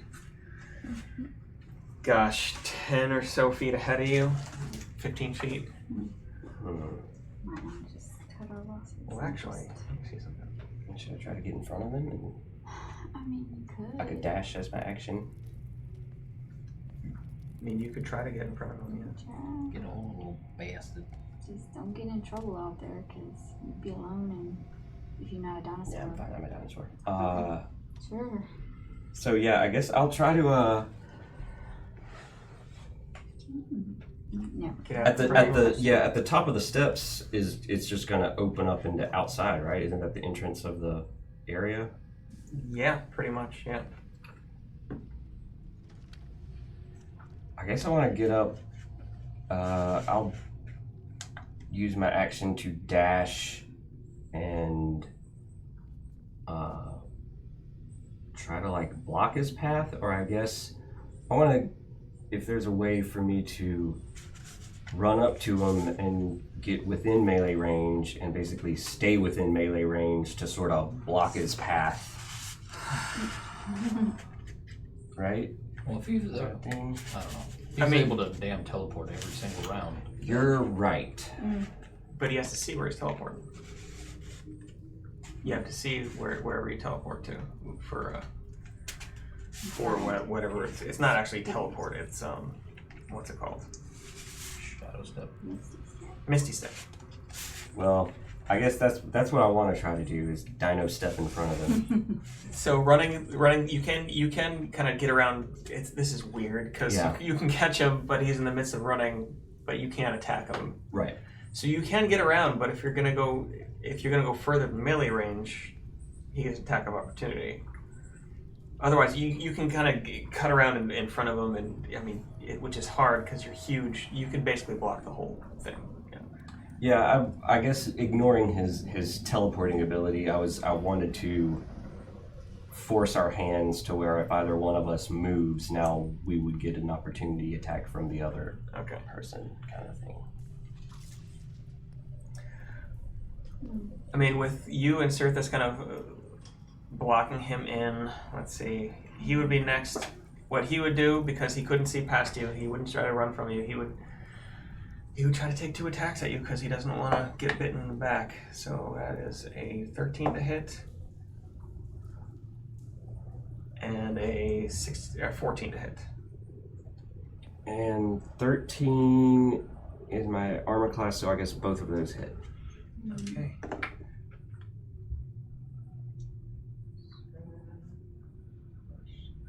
Okay. So the first one does 11 damage, the second one does 14 damage. Okay. So that's 25 damage. Mm-hmm. Piercing damage. How many you got? That's like half of what I had. We got 26 left. But going up the top, Crom, you're checking on. Mm-hmm. So you're over checking. You find her bound, but still breathing. Looks like she's passed out. Mm. Whether that's from fear, like there's a couple scrapes on her. She doesn't seem to be majorly cut in any way, but she's there's some candles kind of on either side of her, and this whole ritual had been set up. But that brings us to Sirthus' turn then. Sirthus, he's looking rough. If you will, just one more something. Just gotta hit him. Eldritch Blast. Let's see what happens. That's exactly what I'm gonna do. That's a 9. 9 hit. Jesus Christ. Mm. Dude. Oh, yeah. 12. Mm. Yeah. So Eldritch Blast just 3 blasting through. beams. Yeah. All miss. Yeah. Okay. In that case, Chomp. Teach me magic missile. I'm gonna try to bite him. Chomp chomps. Magic missile is pretty great. 16 to Sorcery. hit. Maybe. I don't know. I'll have to look at it. I'm pretty sure you can. What? It's a 16 to hit. Mm. That does not hit. No. Do you have anything else? I mean, we're gonna do some quick throws here. Yeah. Whatever you guys are gonna attack with, let's all roll again for the next one. So he does not hit you with one, but hits you with the second. So Chomp, you take 17 hit. 17 does not hit. That was my best one. Chomp, you take another 12 damage. Okay. As he misses with one, hits with the other. Okay, y'all. Go ahead and make Yeah. another. I made a bite attack for 24 That'll to hit. All right, roll for damage. He saw is ready to die, but he just can't die. Ooh, that's a really good roll. Mm-hmm. 19. Is it higher than 9? Yeah, it's Yeah. like 23 piercing. You grab him in your mouth and kind of shake him like a rag doll up against one wall, and he kind of slides down. What he was doing? Okay. And there's this last like kind of bubbly rasp as he just kind of against the wall. Cool. For the sake I of walk up. brevity here, yes, Is he unconscious? he's dead. He's Okay, very cool, dead. because I'm going to walk up point blank. Mhm. Like, Eldritch my fist Blast. in his mouth. Eldritch Blast right in his face. And as you do, like there's some kind of lights behind, and like his eyes start smoking, and you find several odd magical items on him that we're not going to identify right now. We can go over next time that you can actually have. But yeah, that's. So is this canon, or is this like a one-shot, like... I'm going to say this is canon just because it was fun, and Okay. it technically we said it took it could have taken place in the timeline, so it's canon. Everybody else is napping. We decided to go on. You're not sure how useful those things might be, but all right. Yay! Well,